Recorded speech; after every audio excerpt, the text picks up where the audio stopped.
So what exactly are price controls, right? Is this some sort of new concept that Kamala Harris is talking about, or is this something that has been tried pretty much across space and time for at least 4,000 years that we know about? And is there any merit to it, right? It's really easy to take something like this and to categorize it as good or bad, but are there various conditions where price controls might be necessary? And quite frankly, what specifically are prices? Because I think everyone obviously engages with prices, but do we really ask ourselves what they mean and what they represent within the economy? Because this is not just a relevant question of what is going on right now within this presidential election with growing inflation issues, with everything that is frustrating people on a very, very basic level around the dining room table. And everyone is looking for, what are you going to do to fix it? And so when someone says price controls, well, if you're someone that has watched the price of your groceries go up exponentially over the last few years, if you're someone that suddenly feels like the job that you felt comfortable in and was perfectly capable of fulfilling all of your basic economic needs is no longer getting the job done, not because you did anything wrong, not even necessarily because maybe your company's doing anything wrong, but because everything is more expensive. When you hear we need to put price controls on some of these businesses that are gouging people, that just seems to make sense. The question is, does it? And that is the very important question that we are going to answer today on Making the Argument. I am your host, Nick Freitas. With me in the studio, my beautiful bride, Tina, Queen of the Bees. Hello, everyone. And then, of course, we have our resident historian and political prognosticator, Christian Hines. How you doing, man? I'm doing well. Hamilton and I are preparing for a trip over to the UK that we're going to be taking starting on Friday. So, well, that's all the UK needs right now is more foreigners. Good job. That's no, what they need right now is some right-wing worldview. Yeah. No, that's going to be good. You guys are going to have a great trip. Yeah, hey, listen, one of the reasons we want to do this, we actually had some questions within our audience. If you want to go ahead and check that out and check out our community, go over to Circle. You can see the links in the show notes. But this is a question that has been going on. And again, it has become very easy to just say, well, this is communist, right? Don't go full communist, Kamala. This is price controls are bad. But we think it's important. Let's actually understand this topic and let's try to look at it from multiple views and perspectives in order to try to figure out whether or not there is any merit whatsoever. Because again, I'll list two of the most common ones, right? People look at things like minimum wages. People look at things like insulin prices. And these are two of the most common versions of price controls that people might not even think of as price controls, right? So let's go ahead and get that in. What is a price control? Well, essentially, it's the government using legal mechanisms to either set a ceiling or a floor, right? So a ceiling might be the government coming in and going, you can't charge more than this much for X, right? You can't charge this much. You can't charge more than this for insulin. You can't charge more than this for gasoline. You can't charge more than this for steak, whatever it is, right? That's a ceiling. A price floor is you're not allowed to pay less than this, right? So for instance, minimum wage is a price floor. You are not allowed to offer a job which actually pays less than this particular amount. And in both cases, politicians generally sell us on the issue that this is meant in order to either increase wages, right, for people that need it the most, right, or lower the cost of consumer goods for, once again, people that need it the most. And if you're cherry picking your data, you can make some really good arguments, at least some really good emotional arguments for why this might be the only way forward, right? Now, how else are we supposed to fix this problem? Sure, you might be offering this over here or this over here, but that hasn't been happening. We need results now. And this is where the price controls argument actually has the most effect on the general population. But what are prices? Right now, prices are signals. That's what they are at a fundamental level, right? And typically, if you want to lower prices, well, what do? Right? You increase supply. Now, I know of a particular, this works all the day in the free market. And if you want a perfect example of this, if you want a perfect example of a company, right, that is working with prices in order to try to get you what you want at a price you like, right? Good Ranchers, right? Good Ranchers does exactly that, because right now Good Ranchers has a special deal where not only if you use my code, they're going to give you $25 off. So right off the bat, they're making it cheaper for you. Why would they do that if they're a bunch of just greedy profiteers? But that's not all they're going to do, right? If you sign up for one of the subscriptions right now, Good Ranchers is going to give you a free add-on for the next 4 years. It's almost like they're tracking some sort of election cycle there. That's right, because one of the things Good Ranchers understands is the most democratic thing that you actually do on a day-to-day basis is not voting, right? It's not voting every couple of years, every 4 years for president. That's not what it is. The most democratic thing you do is how you spend your dollars, what you prioritize. And Good Ranchers is trying to entice you to use them, and they're trying to do it a couple ways. One, they're trying to provide you a really, really good product, right? Because we all want meat, right? We all want meat, right? We want the best poultry, pork, wild-caught seafood, beef that we can possibly get, and they're providing that plus free add-ons. Right? So they're trying to give you not only a good product, but good value, which means when you get that and you spend the money to Good Ranchers and you get that food showing up with those free add-ons with that $25 off using promo code Nick, all of a sudden you're thinking to yourself, this was great. This was a perfect transaction. I spent the money on something that I really wanted and I got a great value for my dollar, so I'm going to continue to go back. So goodranchers.com, use promo code Nick, get that $25 off, and get one of those free add-ons for the next 4 years. You really want to exercise what a democratic process? Spend your money on the things that mean the most to you and that give you the most valuable. So you'll be supporting the show, you'll be supporting a great company, and you will be supporting yourself with some of the best, hormone-free beef, poultry, pork, and wild-caught seafood. Goodranchers.com, check that out. Okay, let's jump into this. What are prices? All right, Christian, I know you were excited about this. This is a fun topic. It's one we've talked a lot about because I know growing up, prices were simple, right? What were prices? Prices is whatever the company or the manufacturer or the business person or the lemonade stand owner, prices were just whatever they were charging me to get what I wanted. And there's almost like this adversarial view toward them. Like you're telling me I got to pay this much to get what I want. Right. And of course, those companies were motivated exclusively by greed and trying to get as much out of me as they possibly could. And then you kind of think about it. Well, wait a second. Aren't I trying to get as much as I can from them for the least amount Don't possible? You know that prices are actually just theft? It's just right. theft. Everything prices should can just go be both ways too. Price controls can be limits, and they can limits on how high they can go, and they can also be limits on how low they can go. Well, that's the floor and the ceiling thing. Yeah. Right. Yeah. For Virginia, if you go buy milk, you can see that it says sold at or above state minimum. Yeah. Yeah, so prices are obviously just theft because everything needs to be sold at cost. We just need to everything needs to be collectively owned by the community and this is a genuine argument that socialists make. I mean, because socialism by definition is the idea that the common, collective owns the means of production.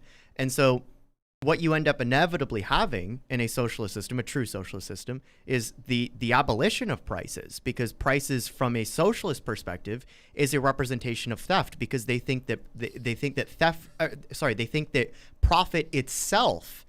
This is a very common critique that Marxists and socialists make. They believe that profit itself is actually a sign of inefficiency, because profit represents, the amount of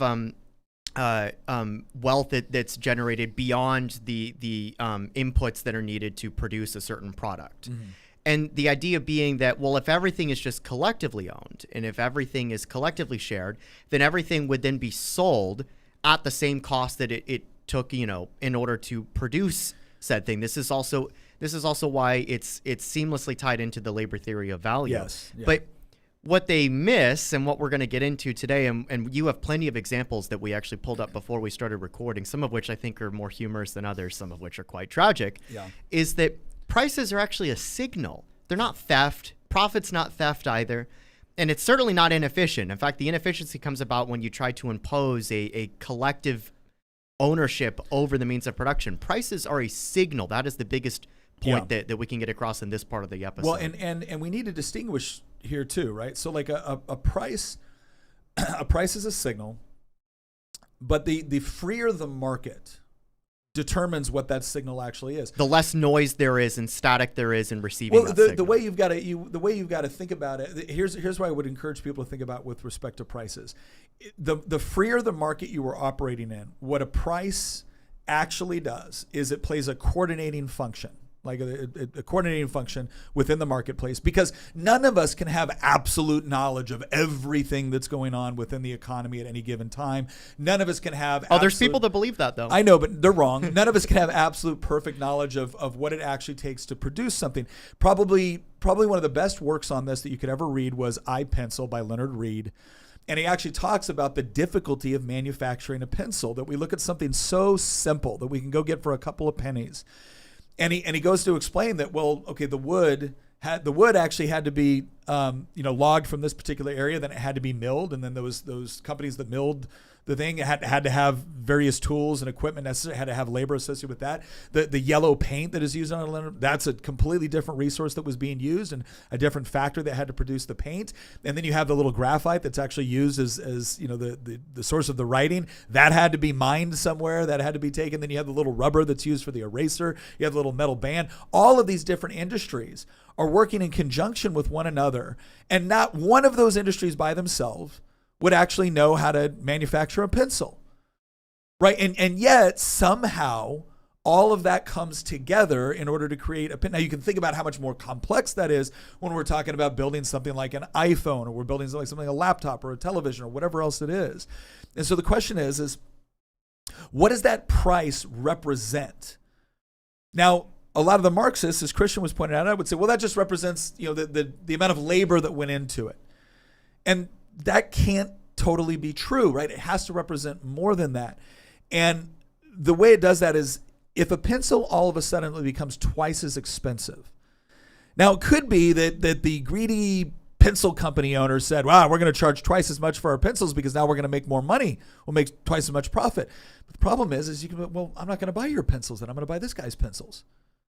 Now, how did you know to do that? Did you know to do that because this guy was greedy and mean over here? Or did you know to do that because, well, the price of this pencil is $2, the price of this pencil is $1, whatever it is, right? You just automatically knew, like you made that assessment. You didn't need to know what the motivations were of the company. It could be that the reason why that company is charging more for their pencils is because the area where they were getting graphite, right, just had a major problem, and now they can't get their graphite anymore.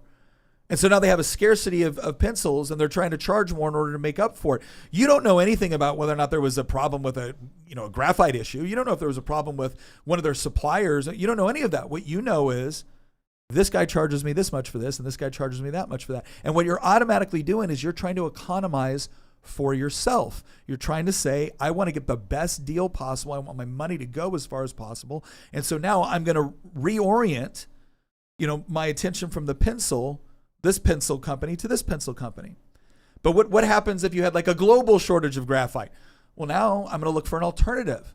I don't want the pencil. I want the pen. So you don't need to know about any of those things going on to make those sort of economic decisions. And all of it you make with the help of prices. So that price doesn't just represent how much it costs to make a particular thing. It represents all of the inputs, right? All of the inputs, that's kind of the labor theory portion, but then it also represents the demand. And right? it could be higher quality products, lower quality it products. Absolutely could be, but that needs to manifest itself when I actually buy it, right? That price, that higher price in that case needs to represent We tend to expect you're value. going to get something better if you spend more. I would say it's even deeper than that in some cases. The way that I look at prices it's information. Yes. It's information that informs producers how much to produce, but it's also information that informs consumers how much they can consume on a particular product or service. So a good example is if Maseratis were going for $5,000, I would have one. Yeah. But there's a reason that I don't have one because they're not going for $5,000. I mean, maybe like a 25-year-old one that has 300,000 miles on it is, right? But the point is that the reason that certain things cost more are the reason why certain people don't afford them. Again, the reason that I don't have a yacht is because it's not in my price point, right? Now, this is interesting because what this is signaling is, again, how much of a certain thing I can purchase, but it's also signaling to the producer how much of a certain thing to produce. And then this is where you get into problems when you actually try to distort prices through a variety of mechanisms. In today's podcast, we're going to talk about price controls, which is probably one of the most nefarious processes through which that information gets distorted. You end up putting static into the airwaves, so to speak, right? Because when you try to take prices out of the equation, that's what you're doing with price controls, right? You're having a third party neutral arbiter, supposedly, that's trying to say, no, we're going to sell the pencil for X, or we're going to put, a cap on rents for Y. You certainly have a lot of talk about price controls when it comes to housing and rent right now, because that's a big issue. What you end up doing is that you're distorting a market mechanism that is used to inform both producers and consumers how much to produce and how much they can afford to consume on a particular product. And the consequences of that, as we're going to get into today, are actually quite devastating, because it's not the myth is that prices are a form of greed, because profit is a form of greed from a socialist or Marxist perspective. But it's not. It's a form of information that allows for the product to be created in the first place. That's true. I think the other thing that people need to understand is a lot of times they look at prices from the perspective of the consumer. This is certainly how the Soviets and a lot of the Marxists did. Like, to the extent that they looked at prices, they looked at it just from the idea of the consumer, the person that was going to buy the finished product. They didn't appreciate it with respect to the role prices play with the producers. Prices affect the producers just as much. A lot of times when you buy the end product, that's where you come into contact with the price, right? But in order to create that product, materials had to be bought, workers had to be paid, factories had to be built, capital investments had to be purchased. Like all of those things are inputs into the final price that you see. And so it's not just that the consumer needs good pricing within a free system in order to make the best decision for themselves on how much money they have and what do they need or want, and how do they best spend it in order to get those things. Producers have to have the same thing. Otherwise, they can't give you accurate prices. And to Christian's point, the difference between profit and prices is that profit is merely something that is a part of the overall price because it's part of the incentive structure, right? It's all fine and good for people to say, well, why can't I just buy it at cost? Like, well, then what's the motivation for me to go through the process of building the factory or hiring people or developing all that? Well, they're like, well, you can get paid. That'll be your contribution. Okay, but the price above what it costs me to produce is actually what I use to repair my equipment and make investments and invest in other things and maybe develop other products. Right. So this idea that, and it's also not bad to want to make a profit. It's not bad to want to provide a better life for your kids. And that's what everybody's trying to do all along the way. But when you end up with, price controls ultimately end up leading to scarcity. You have problems with that. And then on the other end, then the government steps in and says, oh, we've got this problem. Let's just do a subsidy. So they're going to get the money from you either by you volunteering to pay them for the price they need, or the government's just going to steal it from you and give it to companies. It's the old Harry Brown quote. The biggest companies that didn't die from the policy. You guys have heard of the Harry Brown quote, right? The government breaks your legs and hands you crutches and then says, see, if it weren't for me, you wouldn't be able to walk. Yeah. Well, and I think, but the critical part, because I don't want to get too far afield here. Like we have to establish what this is first. Prices are not just some. Let me reword this. Prices are not supposed to be some arbitrary thing developed by a CEO, a politician, or a consumer. And they're not a representation of greed either. Wait a second. What prices are ultimately is a form, like Christian said, is a form of information. What it does is it helps simplify all the complex factors that went into the production, distribution, advertising, creation, and selling of a particular product, right? That helps you make good decisions on what you want to buy and how much of it, right? That's what it does. So if you are, so think about it.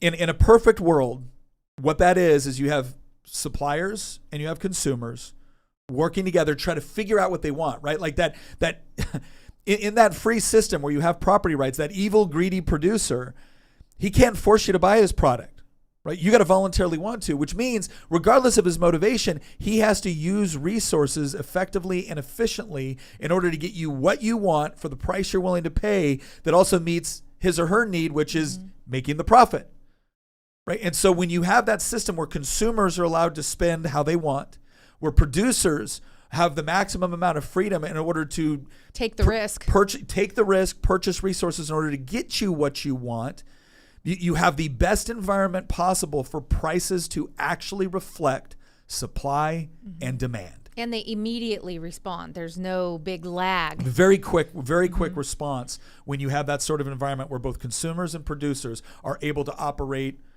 relatively freely in order to figure out those problems, because that's what it is. The problems that we go into the marketplace to solve our problems, right? How am I want transportation, I want communication, I want entertainment. I go into the marketplace to solve those problems, and that's what we're all trying to do. We're all trying to figure out how do we give, how do we transact, how do we do that in order to achieve that. Prices, that's where I said at the very beginning, they play a coordinating function within the economy because they give us a wealth of information right then, right there on what we need to make the best decision possible without having to know complex. I don't need to know what the weather is like, right, in Brazil that's going to affect a certain market for whatever. The entrepreneur does that for me, and then it's reflected in the prices.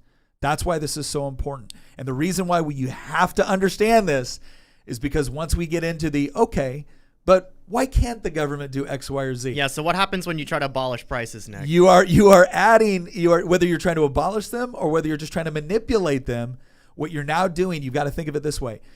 The government is now asking to add incorrect information into the equation in order to achieve a result. They're now trying to manipulate this process that is going on, right? It is manipulation. You can't get around that. It's manipulation. So let's talk a little bit about what we call the economic calculation problem, the socialist calculation problem. This was Ludwig von Mises. He's part of the Austrian school of economics.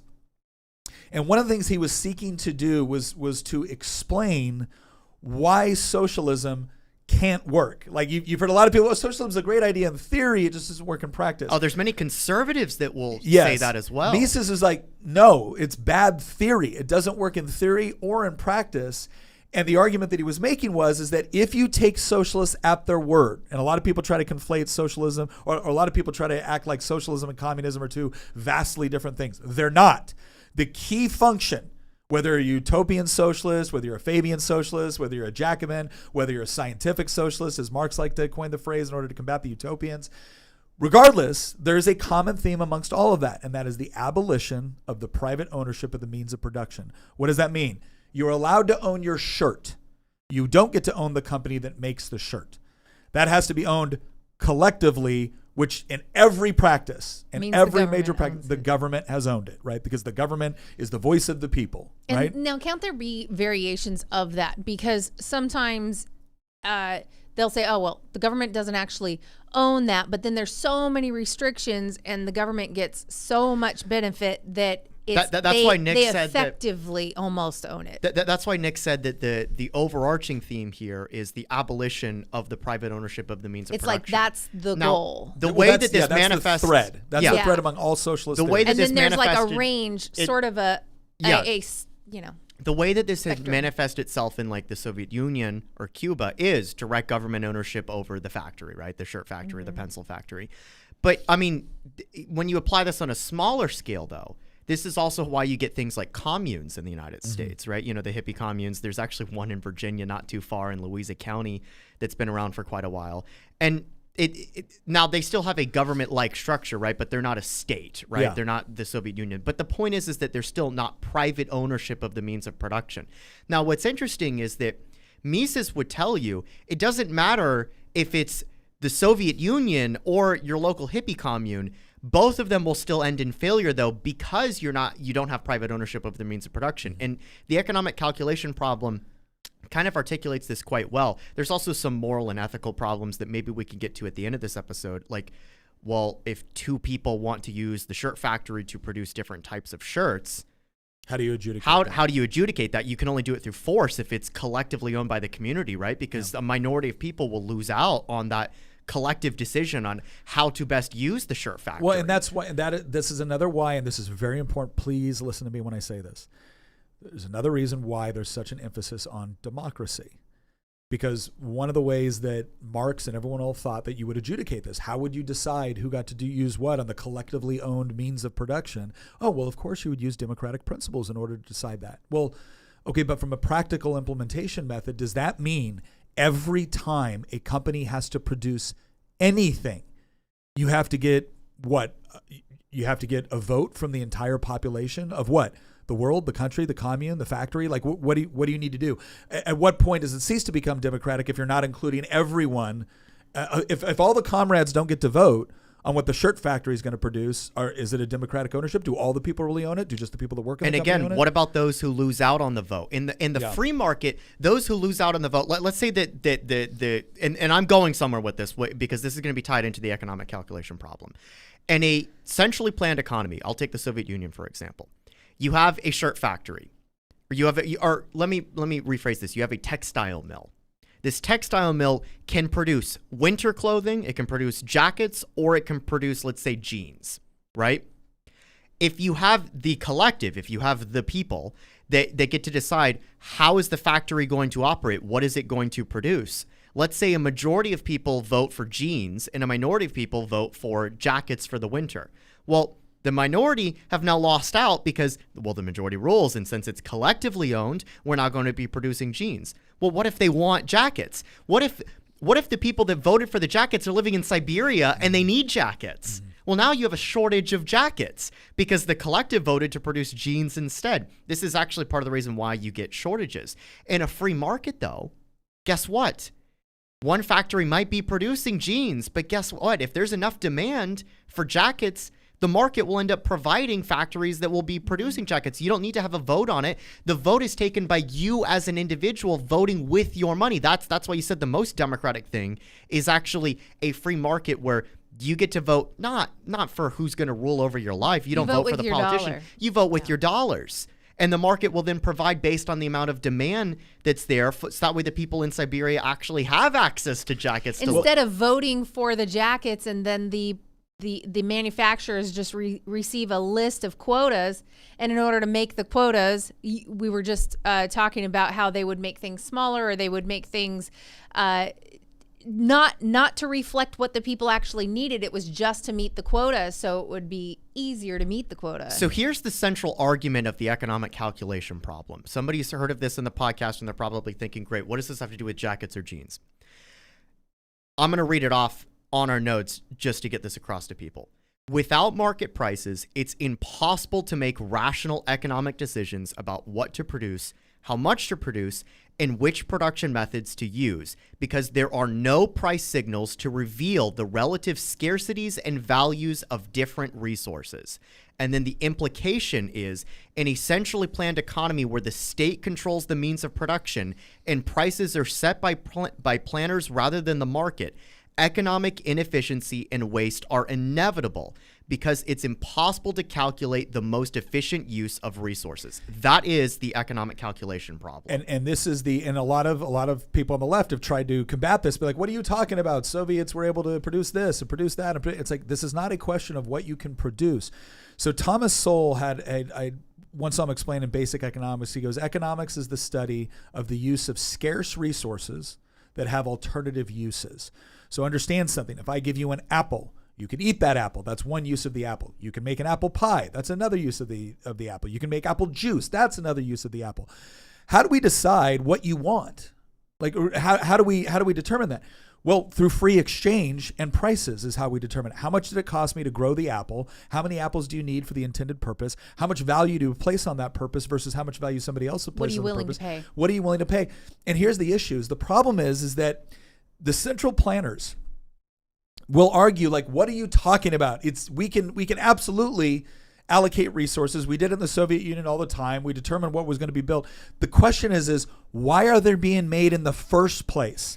Right? The basic assumption, this is one of those key moments you need to really grasp, is because the argument that the socialists often make, the argument that the price control advocates often make, is that they are doing this for the people. The reason why you need state ownership of the means of production, the reason why you need more centralized control of the economy, is because you're going to be the ones to take care of people in a way that those greedy capitalists won't, because they don't care. But the problem is that if you are prioritizing production based off of what central planners think you want, as opposed to what people actually want, what you're saying ultimately through your actions is the economy is supposed to work for whatever the central planners think it should work for, as opposed to what people engaging in voluntary transactions should think it should work for. So it does us nothing to say, oh, comrade, look at the number of concrete. Look at the amount of concrete we've made, comrade, if what people really want are coats. Well, yes, but comrade, look at the number of tires we've made. Yeah, but it takes me 10 years to get a car. It's actually more nefarious than that. In the Soviet Union, what you ended up having, because everything was centrally planned, was it wasn't that they were making too much concrete when they needed coats. It's that they were making worse kinds of coats than what individuals needed, because what they were doing was basically quota production. So like the analogy that I keep thinking of is consumer demands were usually met by targets and quotas. And this was defined by things like tons or yards. So you would have tons of cloth, or how many yards of cloth can be produced.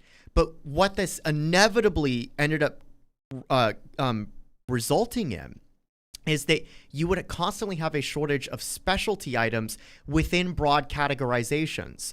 So yes, the Soviet Union could say, oh, look at, we made X tons of cloth this year, and, this is more than enough for everybody in the country. Yeah, but did you make enough coats for the woman that is, 5'2" and 100 pounds? Yeah. Like, no, instead you made a bunch of large, triple X large coats because you met the quota of the amount of pounds that you needed to produce on a certain textile mill.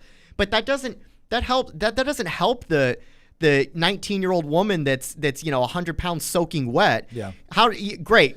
She has an Siberia. excellent selection of triple X sized coats to choose from at the department store. This is also why so in the Soviet Union you constantly had shortages of of clothing for women and clothing for children. Mm-hmm. Because they weren't producing things for the consumer. They were producing things for the government regulator that was setting the quotas. And the quotas were not set based on how much people needed. The quotas were based on how much output could we get in terms of, again, things like tonnage or yards or square footage. And so it wasn't that they were making too much concrete and not enough coats. It's that they were making too many of the wrong kind of coat because there were no prices. This is why... This is where you get the interplay of prices into the economic calculation problem. When you abolish private property, what you have done is you've abolished prices. But prices are not a form of greed. Prices are not a form of theft. Prices are information. They are signals. They tell consumers how much to produce of a certain thing. And when you make everything centrally owned, when you make everything collectively possessed by the people, what you've done is you've abolished prices. And when you've abolished prices, what you end up having is the Austrians actually came up with a phrase with this. They said that it was groping in the dark. Yeah. And I mean, well, we're going to get into some examples of this, but to move on to the next issue that we're going to talk about here, the central thing that people need to understand about the economic calculation problem, it is this idea of you can put as many experts as you want with as much data as you want in a room, and sure, they will be able to tell you something about production. They will be able to direct production if they get the means of legal force to do it. Like if you lose your job at the factory, unless you produce what the regulators told you to produce, yes, you will probably get a certain amount of X that meets whatever the basic government requirement was. Like you will get that. The problem that Mises is pointing out is that but the way an economy is supposed to function, the reason why we engage in it's not a machine, it's us. The economy is us engaging in voluntary and hopefully mutually beneficial transactions. But if you say, no, the means of production cannot be owned by individuals, it can only be owned by the state or the collective. Mm-hmm. Well, then ultimately what you mean is that those companies, that means of production is going to produce things based off of what government regulators think. And Mises is actually being generous here. Mises is saying, I want you to imagine that every central planner is smart and ethical. He goes, they're all smart, they're all ethical, which means they're not trying to make dumb decisions. They're not deliberately making foolish decisions, or they're not just a bunch of morons, saying, oh, comrade, more concrete, less jacket, right? That's not what they're doing. and they're not corrupt. That's very generous. So, but think about that. That's the reason why this was such a damning analysis of it is because Mises is like, I'm going to concede that you're all great and you all want the best possible outcome for all the people. Mm-hmm. You can't do it. It still doesn't work. You still end up with North Korea. And then what we ended up finding out is that, okay, but now let's interject the fact that people can be stupid, that they can be motivated by things other than altruism. That it turns out the great central planners within government are not just a bunch of wonderful people that have the best ideas and want to help everybody. Turns out they might have some of their own interest. It turns out that corruption seeps into the equation. So imagine the overall argument being under ideal conditions. Here's why this fails. This is the whole concept of it's bad in theory too. Right. Well, also the even just implementing all of this creates so much limitation, and people don't like limitation, and everyone's looking for a way to get more for themselves naturally. Mm-hmm. And so of course you're going to see somebody that's so completely limited on what's allowed and what they can get and for what price and all of that. Well, if they make it high enough into the hierarchy of the equation, then they can start scooping in more for themselves. It's like you've set up a system for that to be a motivation in order to keep it tamped down for everybody else and pull in more. You've created a perverse incentive structure, right. for sure. And this is also where Ayn Rand used to refer to this as the power of pull. So instead of the power of money or stuff like that, it was no, you have the power of pull. How close am I to the political decision makers that have the machine guns, right? That can dictate policy. If I'm close enough to them, I will get special privileges. And if I'm not, I'll be left in the cold. And so now all of a sudden, instead of a system which incentivizes you to produce better products at more effective and efficient mechanisms in order to give people what they want, now it's all about how close can I get to the decision makers? How close can I get to the central planners? Right? That's the incentivization that's created within this system. But to your point, and this goes into the next thing that we're going to talk about, right? Before we get into some of our most practical examples of this. The next theory, so you have what are prices? Prices play a coordinating function. It's information about what it costs to actually produce things and what do people actually want. The socialist calculation problem or the economic calculation problem was this idea that if you centralize it, if you take out ownership of the means of production and you no longer have prices for the means of production, then you can't have accurate prices for consumer goods. And now everything is about producing things in accordance with what the regulators want as opposed to what consumers want.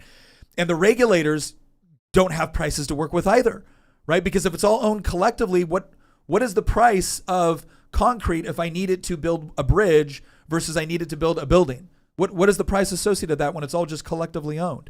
Well, it's whatever the central planner tells me it is. Right, so there's the problem, right? You've taken prices out of the production side. You're pretending that you can have them at the consumer side, and we'll get into some of the ways that the central planners did this in the Soviet Union and other places. You're pretending but they're arbitrary because prices need to reflect information along the entire production cycle, from the moment you cut down the tree to the moment you build the bench, and everything in between. All of that has to have prices associated with it if you actually want a consumer price that means anything, right? So that's the problem that Mises, and then it goes into, well, then maybe this is just a knowledge problem.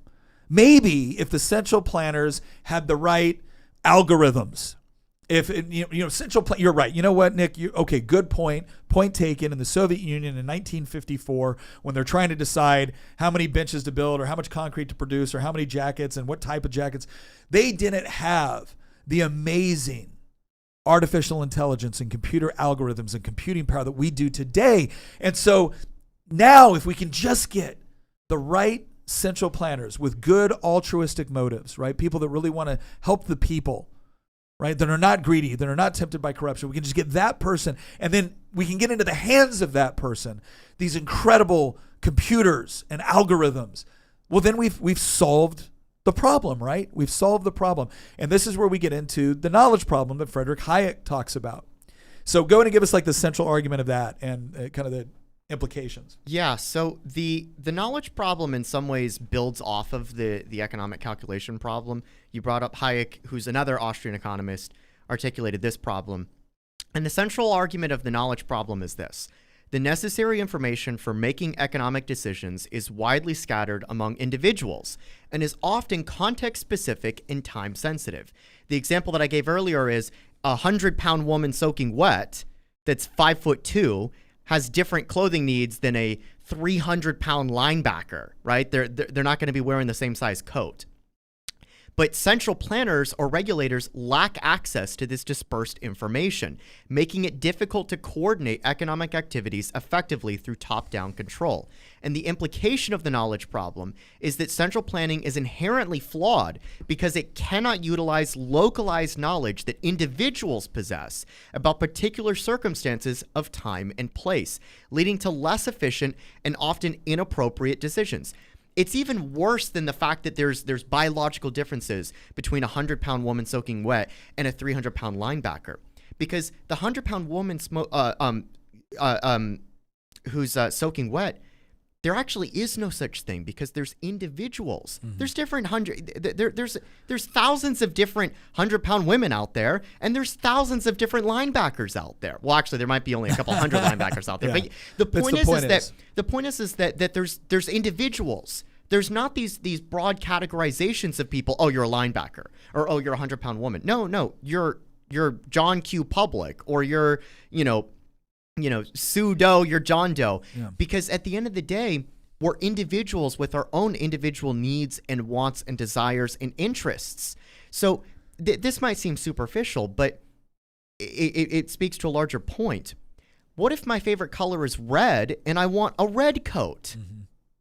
That's different than somebody who might be the same dimensions as me, the same age as me, the same height as me, the same weight as me, but they want a blue coat. Now, obviously, the difference between a red coat and a blue coat might be, minimal when it comes to, the effectiveness of actually doing the job in the rain. But at the end of the day, I want a particular type of item because I am who I am. I can't be anybody other than Christian Hines. My favorite color is red. It's not yellow. Yeah, so it doesn't account for style.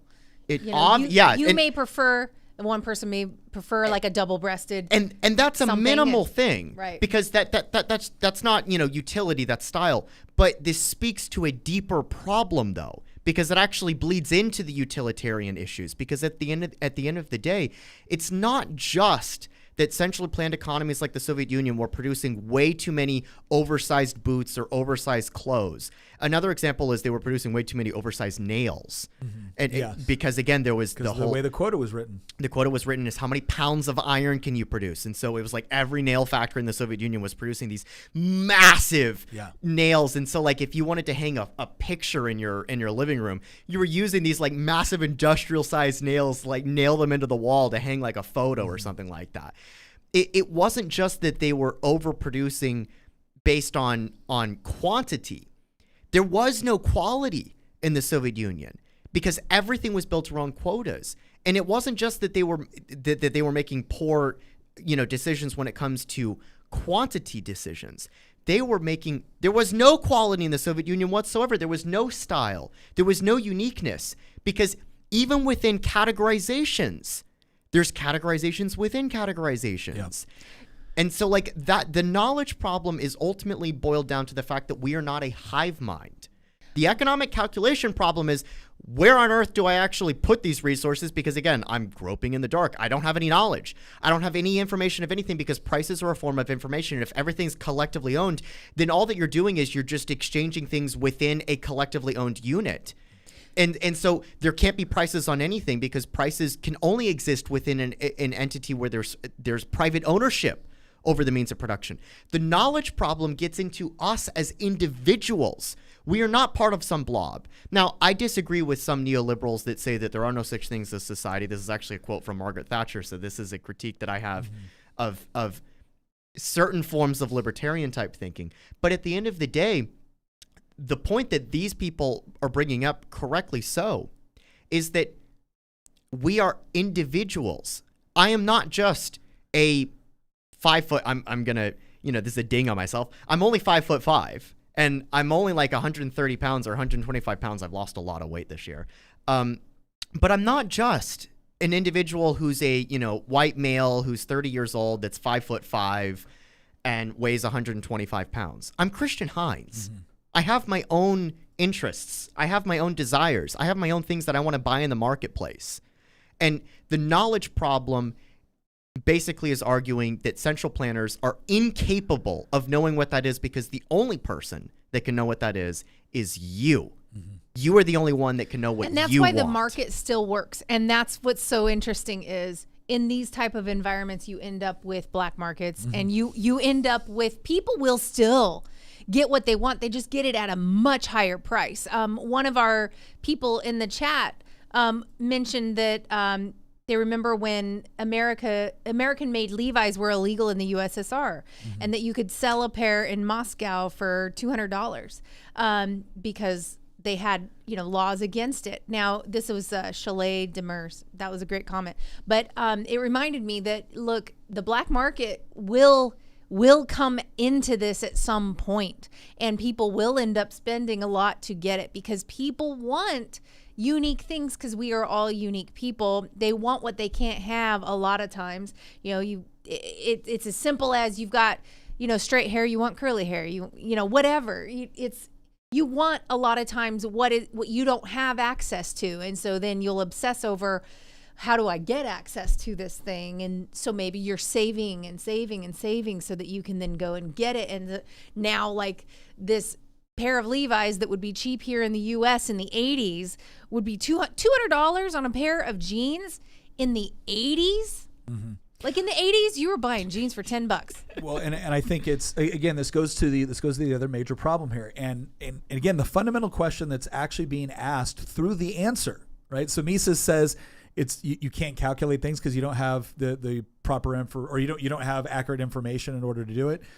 They say, okay, fine, we just need better information. And then Hayek comes in and goes, no, you don't get it. You can't get the information through the mechanism you're trying to get it. The information can only come when you have individual actors able to interact with other individual actors in the marketplace in order to determine supply and demand. If you erase that mechanism, you can't get the price information you need. You can't get it. Like, that's the part that but what if we had an algorithm? No, because the price, the information that you need has to come from, literally, if we're talking about the global economy, billions of people operating within their own interests, within their own economizing principles, right, on a daily basis. This is also where you get the Austrian theory of marginal utility, that not everything, this cup of coffee I have right here does not have equal value to all people. Guess what? It won't even have equal valuable to me in an hour. In an hour, I will not value this cup of coffee the way I would have right now. And so there's different value propositions, and they're changing constantly. There's no central planner. There's no computer program. There's no nothing. And even for the people that say, well, yeah, but AI, Nick, it does. Okay, but AI, right, is a generated algorithm, which means what AI tells you is not necessarily what all people want or even the most amount of people want. AI algorithms can be just as much generated to tell you whatever the person generating the code wants. And so once again, the only system that gives you the proper information to make prices as effective as possible is the one where free individuals are able to negotiate prices, to negotiate inputs and outputs based off of supply and demand and individual needs, wants, and desires. If you believe that the economy is supposed to serve people as opposed to central planners, as opposed to governments, as opposed to political ideologues, then that's the sort of system you have to have. And again, I find it amazing. I'm looking at some of the comments like, we need global unions now. Like, no, you need individuals free to be able to act. That's what you need, both from the producer side and the consumer side, because all of us are consumers and all of us should be on some level producers. So if you punish one to try to help the other, you are ultimately just punishing yourself. You're ultimately just punishing yourself. Now, here's what we need to get into. Despite the fact that now we've discussed what prices are, it's a source of information about supply and demand and individual needs, wants, and desires with respect to scarce resources that have alternative uses, right? That's what prices do. They play that coordinating function, right? What's the calculation problem? Okay, how do we figure out what prices should actually be? And again, Mises' argument is that you can't do it through direct central planning. You don't have necessary information. You just leave it alone. The Marxist response is, we'll get better information. No. Hayek's response to that is, you can't. You can't. Like, it's not possible. Please understand this. It is Yeah. not possible. Not if you want an economy that is rooted around the idea of serving individual needs, wants, and desires. If you just want it to be central planners, okay, you can do that. Yes, comrade, your concrete numbers are excellent, right? But if you actually want an economy that serves people instead of central planners, instead of a political ideology, you have to have that. So that's the response to it. And yet, Kamala Harris comes out what we need are price controls. Okay, all right, let's maybe we're being mean here. Maybe we're cherry picking our stats and we're just picking the Soviet Union. And they're like, and Nick, as we all know, that wasn't real socialism, right? Oh, because it's never been tried. That wasn't real socialism. It's never been tried. So I want to go to this first article here that we're going to bring up. And we got a lot here from Foundation for Economic Education. A lot of different authors in here. But this first one. Before we do, yeah, I want you to get a good laugh. This is the best example I could think of the inefficiency that you get with central planning tied to the economic calculation problem and the knowledge problem. I'm going to read it off for our audio listeners. This is a meme with the politball with the Soviet Union, and it says, when your nuclear power plant in Chernobyl fulfills the 5-year plan of heat energy generation in 4 microseconds. Yeah. Hey, technically you made your numbers. But you misappropriated where that energy was going to be going into what purpose. The point is that, sorry, I had to bring that up. That I is just funny. had to bring that up. No. The point is that actually gets to, in a memey kind of funny way, the inefficiency involved there, right? Because it doesn't matter about, oh, great, we generated the amount of energy output that we needed to power a city. Yeah, great. You did it in the wrong place, aka outside the reactor, and at the wrong time. All at once, rather than over a 5-year period or whatever. Well, technically, comrade, heat generation blew all expectations. So explain this video here from. No, we're not going to do that. I want to go to this this article over here.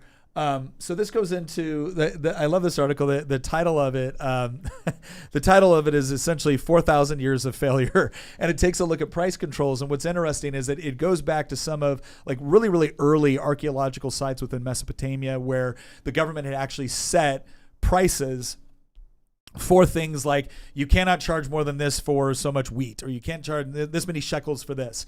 And we've talked before on the show about how Diocletian in the Roman Empire tried to do the same thing, where he actually tried to impose it across the board.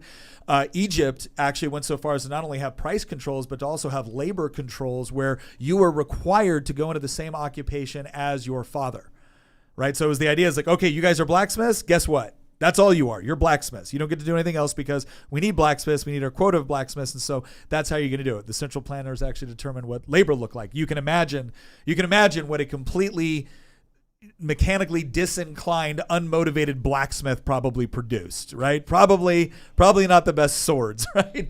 All right. But then there's other examples too, because I don't want to just point to antiquity. I don't want to just point to the Soviet Union. Let's also look at the UK, which is actually kind of known for, well, I mean, my gosh, when you look at the Wealth of Nations, that came out of the Scottish Enlightenment and Adam Smith. And a lot of the people we talk about are Austrian school, but there was a lot of great thinkers within the UK. UK was one that embraced industrialization, but also as far as free markets go, right, it was still very mercantilist with certain things. But by comparison, the UK was incredibly free market based off of its continental, and certainly places in other parts of the world.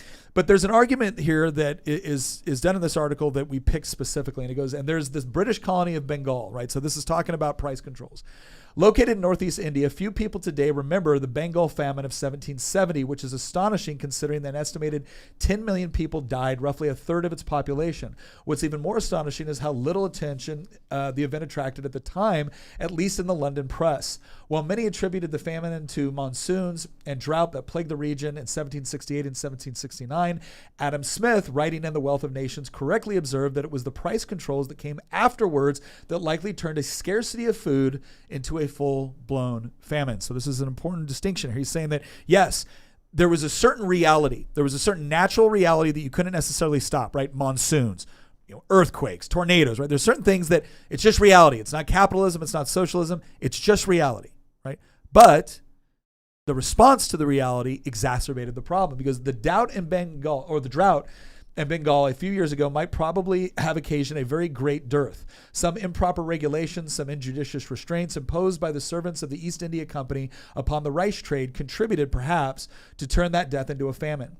When the government, in order to remedy the inconveniences of a dearth, orders all the dealers to sell their corn at what it supposes is a reasonable price, it either hinders them from bringing it to market, which may sometimes produce a famine even in the beginning of the season, or if they bring it thither, it enables the people and thereby encourages them to consume it so fast as much necessarily produce a famine before the end of the season. So what he's saying is that when you artificially manipulate the prices, even if you think you're doing something nice, like I'm helping out poor people because we don't have enough food, so I'm going to keep the price low.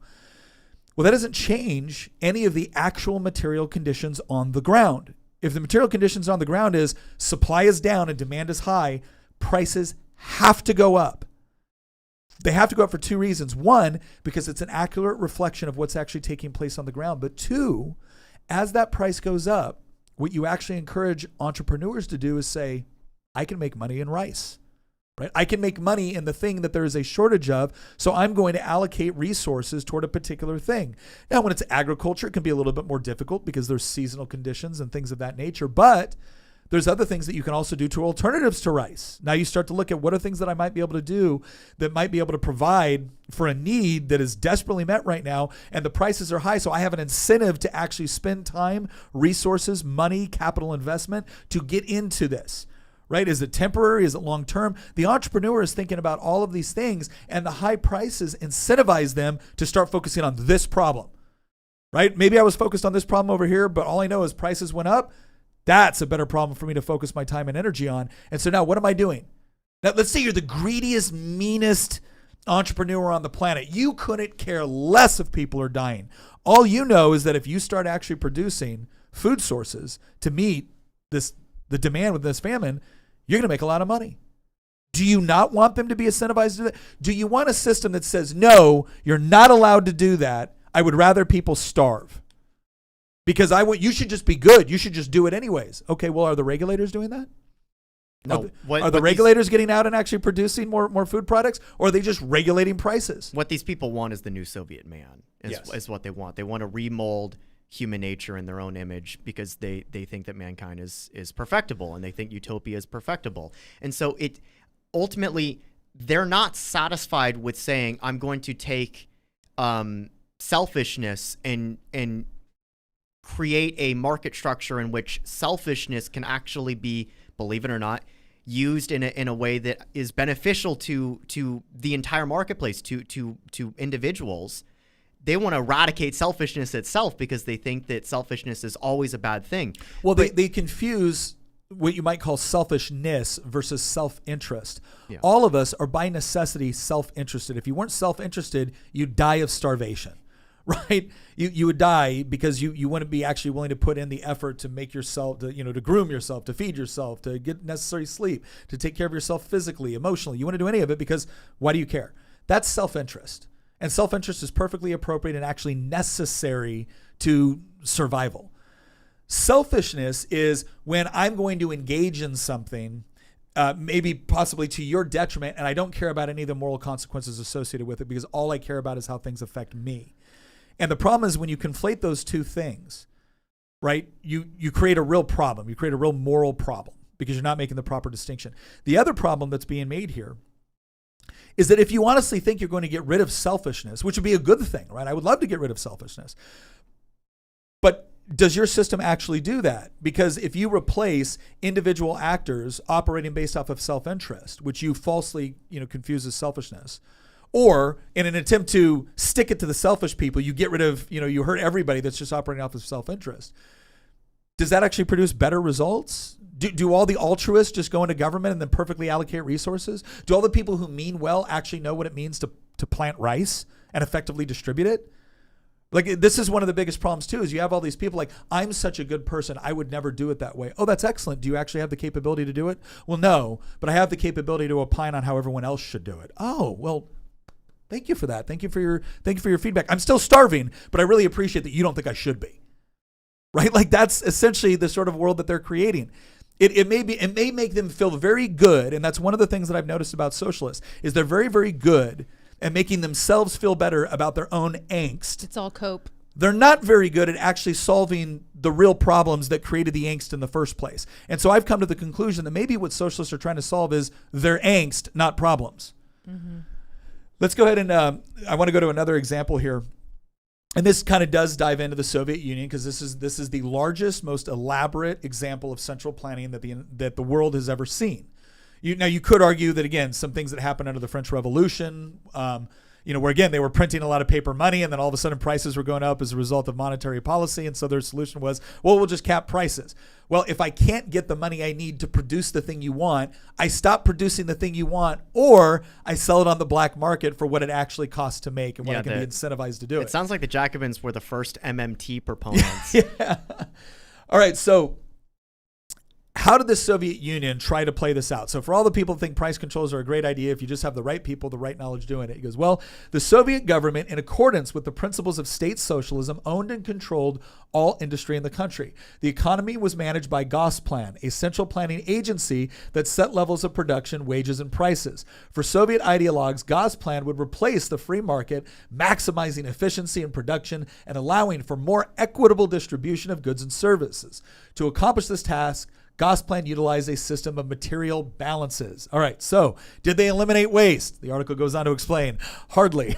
Gosplan began using material balance planning to manage the economy shortly after Joseph Stalin came to power. Utilizing a vast bureaucracy, Gosplan would estimate public demand for goods and take in the considerations of high-ranking government officials to determine the total output of a commodity for an entire year. Central planners would then draw up balance sheets for each commodity outlining the total output of the commodity and the total input required to produce the desired output. Material balance planning worked, in quotes, by getting all balance sheets to balance simultaneously. A Herculean task, considering Gosplan made balance sheets for nearly 20,000 different commodities. The thinking went that by accounting for all resources with a central agency, Gosplan could eliminate waste and ensure that every resource could be fully utilized. One of the arguments that you see in the West for this, and Bernie Sanders has brought this up, he's like, why do we need 40 different types of deodorant? Right? And if the government created a deodorant, they could create like 3 or 4 really good deodorants that meet various needs and health needs. But then you wouldn't have to advertise. You wouldn't have to waste all this money in advertising. You wouldn't have to waste all this money on these other branding exercises and things like that to try to manipulate people. And then we could save all that money through advertising. And then you would just get one product at a very low price that would serve everybody. Of course, it negates the fact that, okay, well then why didn't that work for the Soviets? Right? Why did you get either a shortage of deodorant or deodorant nobody liked or deodorant that didn't really work? Well, because they were meeting what Bernie Sanders thought deodorant should look like instead of 330 million Americans showing up at the store to buy deodorant. That's always the arrogance of the central planner. I can see the problem with this. Oh, really? Have you worked in that industry? No. Okay. Do you know anything about the customer base other than your own experience? Well, no. Do you know anything about the supply and demand issues with respect to providing the good or service? Well, no. But I know what I think the world should look like.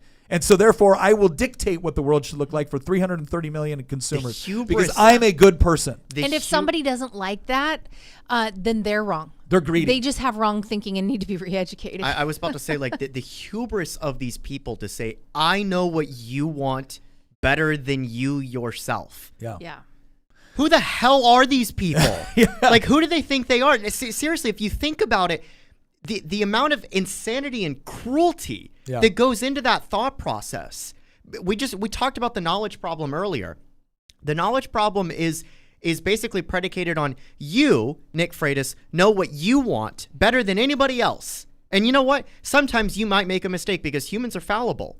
But at the end of the day, what you will inevitably get better results if you allow the decision making. The question is not who's going to be doing planning. Or whether or not planning is going to take place. The question is who's going to be doing the planning. Yeah. Like what socialists and communists don't understand is that libertarians, I can't believe I'm defending libertarians for once after spending the last year like trashing them, but libertarians and Austrian economists, obviously, it's not that they disagree that planning should take place. It's that they disagree that you, the Gosplan, you, Bernie Sanders, you, the commissar, or, whoever the central planner is, should be the one dictating the planning for an entire nation of people, all of society. What the Austrians all that they're advocating for is that the planning should begin with the individual in mind.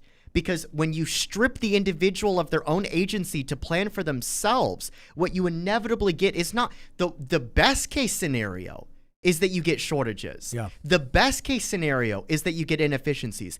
The worst case scenario is that you actually snuff out creativity and quality and beauty. It gets back into the whole, red coat versus blue coat. What you inevitably end up getting is not just shortages. What you inevitably end up getting is a destruction of the world of quality. You end up destroying creativity in the marketplace because everything's reduced to numbers. It's the reign of quantity, basically. Yeah. Mm-hmm. Let's go ahead and look at this next article. Lest ye forget. Yeah. All right. So this has to do with, okay, great. So again, the Soviet Union implemented this. We talked a little bit about how they organized with Gosplan. Now we're going into what sort of impact did it have on food, clothing, and health. All right. These economic shortcomings made day-to-day life in the Soviet Union less than desirable. The average shirt you wear to work cost 10% of an average monthly wage. A bargain at just 170 pounds. That's the English guy. Which, when translated into present-day UK figures, a winter coat to protect you from the Russian cold, a whole month's salary, which might explain why almost a quarter of the Soviet population couldn't afford one. When it gets to your lunch break, you only have to queue for a few hours before you enjoy twice as many potatoes as the equivalent American, although you have to make do with half as much meat. Want to keep your leftovers in the fridge? You only have to wait a few years for one. Don't miss your 1 hour collection slot, though. You won't get a second chance. If you want to drive home from work rather than shiver in your 170-pound shirt because you can't afford a winter coat, you'll have to wait up to 10 years for a car. There were only 5 million cars in the USSR in 1976. Americans owned nearly 100 million.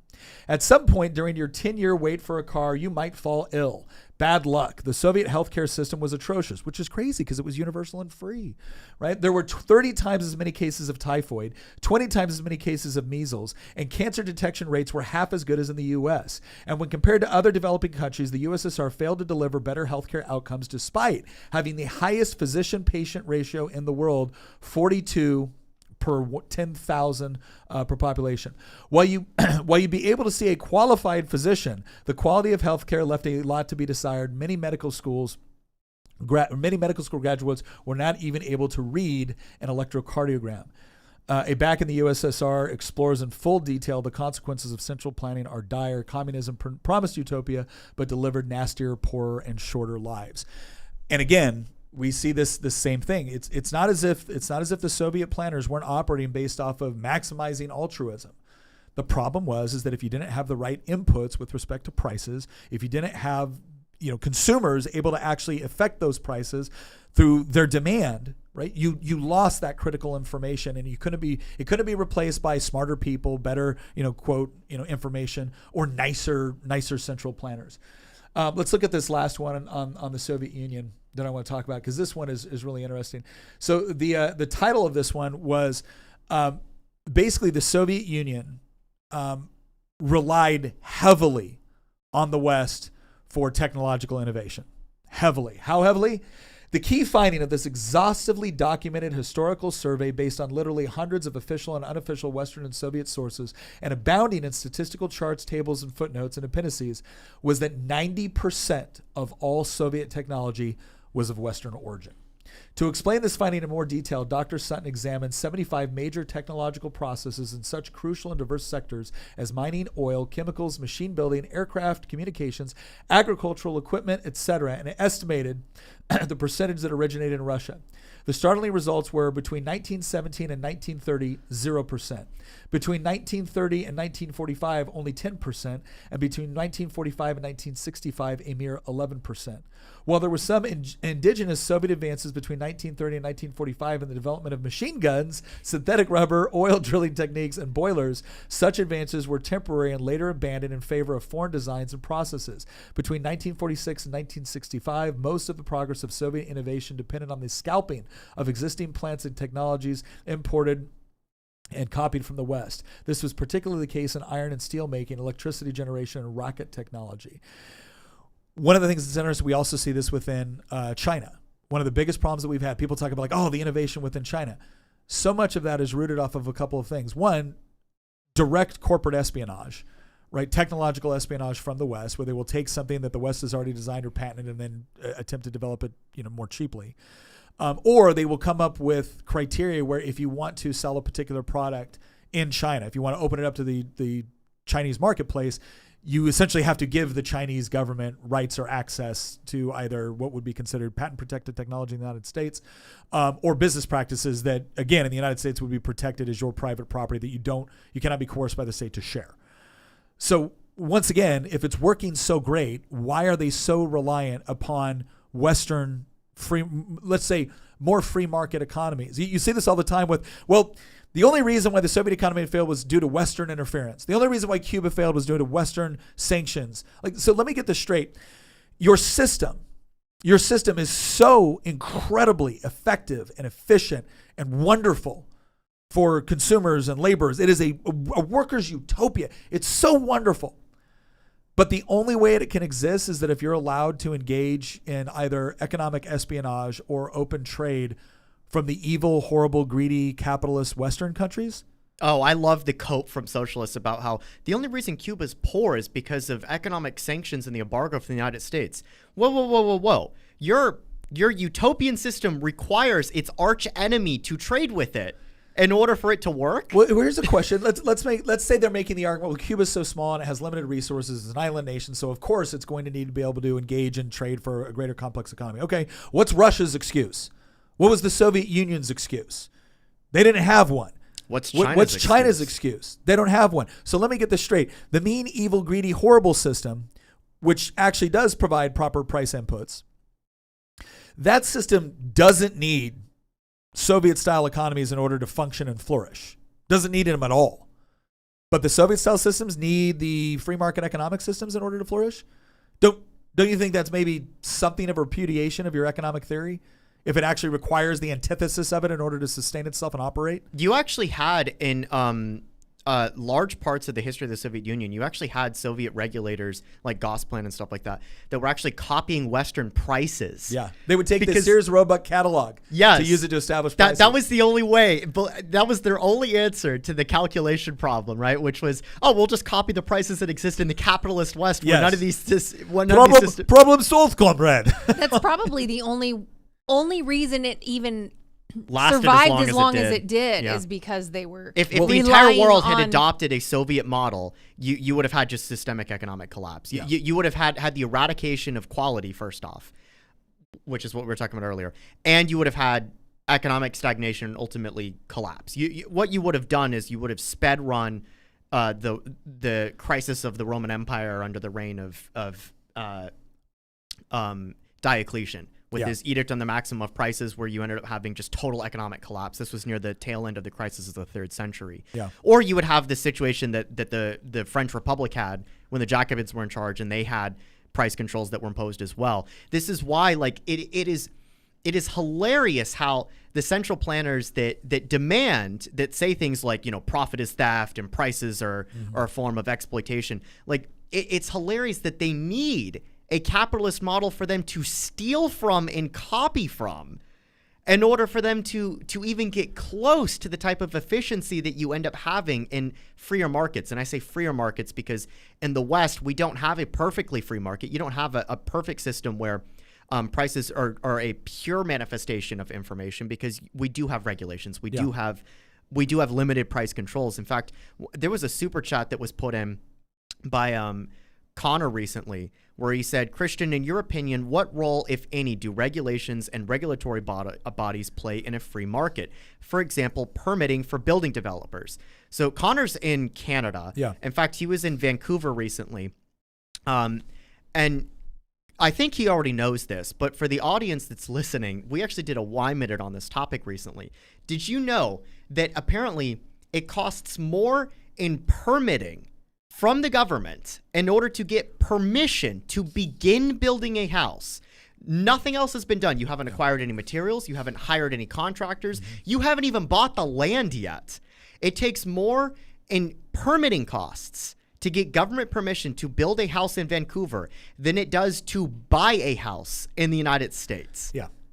And then they wonder, and then those same government planners, which have required all of this for various environmental policies or equity policies or DEI policies, because all that factors into price. This is another thing that governments seem to be oblivious to, is that every time you do this, you are causing the price to essentially go up in some way because there's an extra level of bureaucracy I now have to comply with. And a lot of times what regulators will do is they'll make themselves feel better by saying, oh, well, it's only $20 and we get to insure this. No, it's $20 to pay it. If for some reason I forget, because this was never something that was required of me, let's say the last 10 years I was doing something, now all of a sudden the compliance issues could issue everything from enormous fees. You could shut down production. You could create a circumstance where now I could theoretically go bankrupt because of liability issues. Like there's any number of things that if the only thing you're calculating is the good intention that you had as the legislator or the regulator, well then yeah, you might not see any real cost associated with that. What's the big deal? Yeah, what's the big deal if everything performs exactly the way that you thought it should and intended it to? But that's not the way things operate. Right. And I've been in this situation before where I remember the first time I actually started a business and I thought, my gosh, I am more afraid of not doing some sort of compliance with the IRS I wasn't aware of, or not doing some sort of compliance with some state law that I wasn't aware of, than I am with not being able to find customers.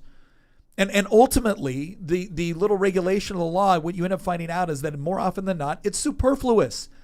Nobody cares, except for the politician that wanted to be able to go home and say, I did this. And it's effectively hidden from the consumer. Yes. So these are all back-end costs that the consumer doesn't even recognize is happening. Like most people, they are consumers and employees. They have absolutely no idea how much tax is paid on their behalf in their, when you pay tax, your employer pays a tax on your tax as well.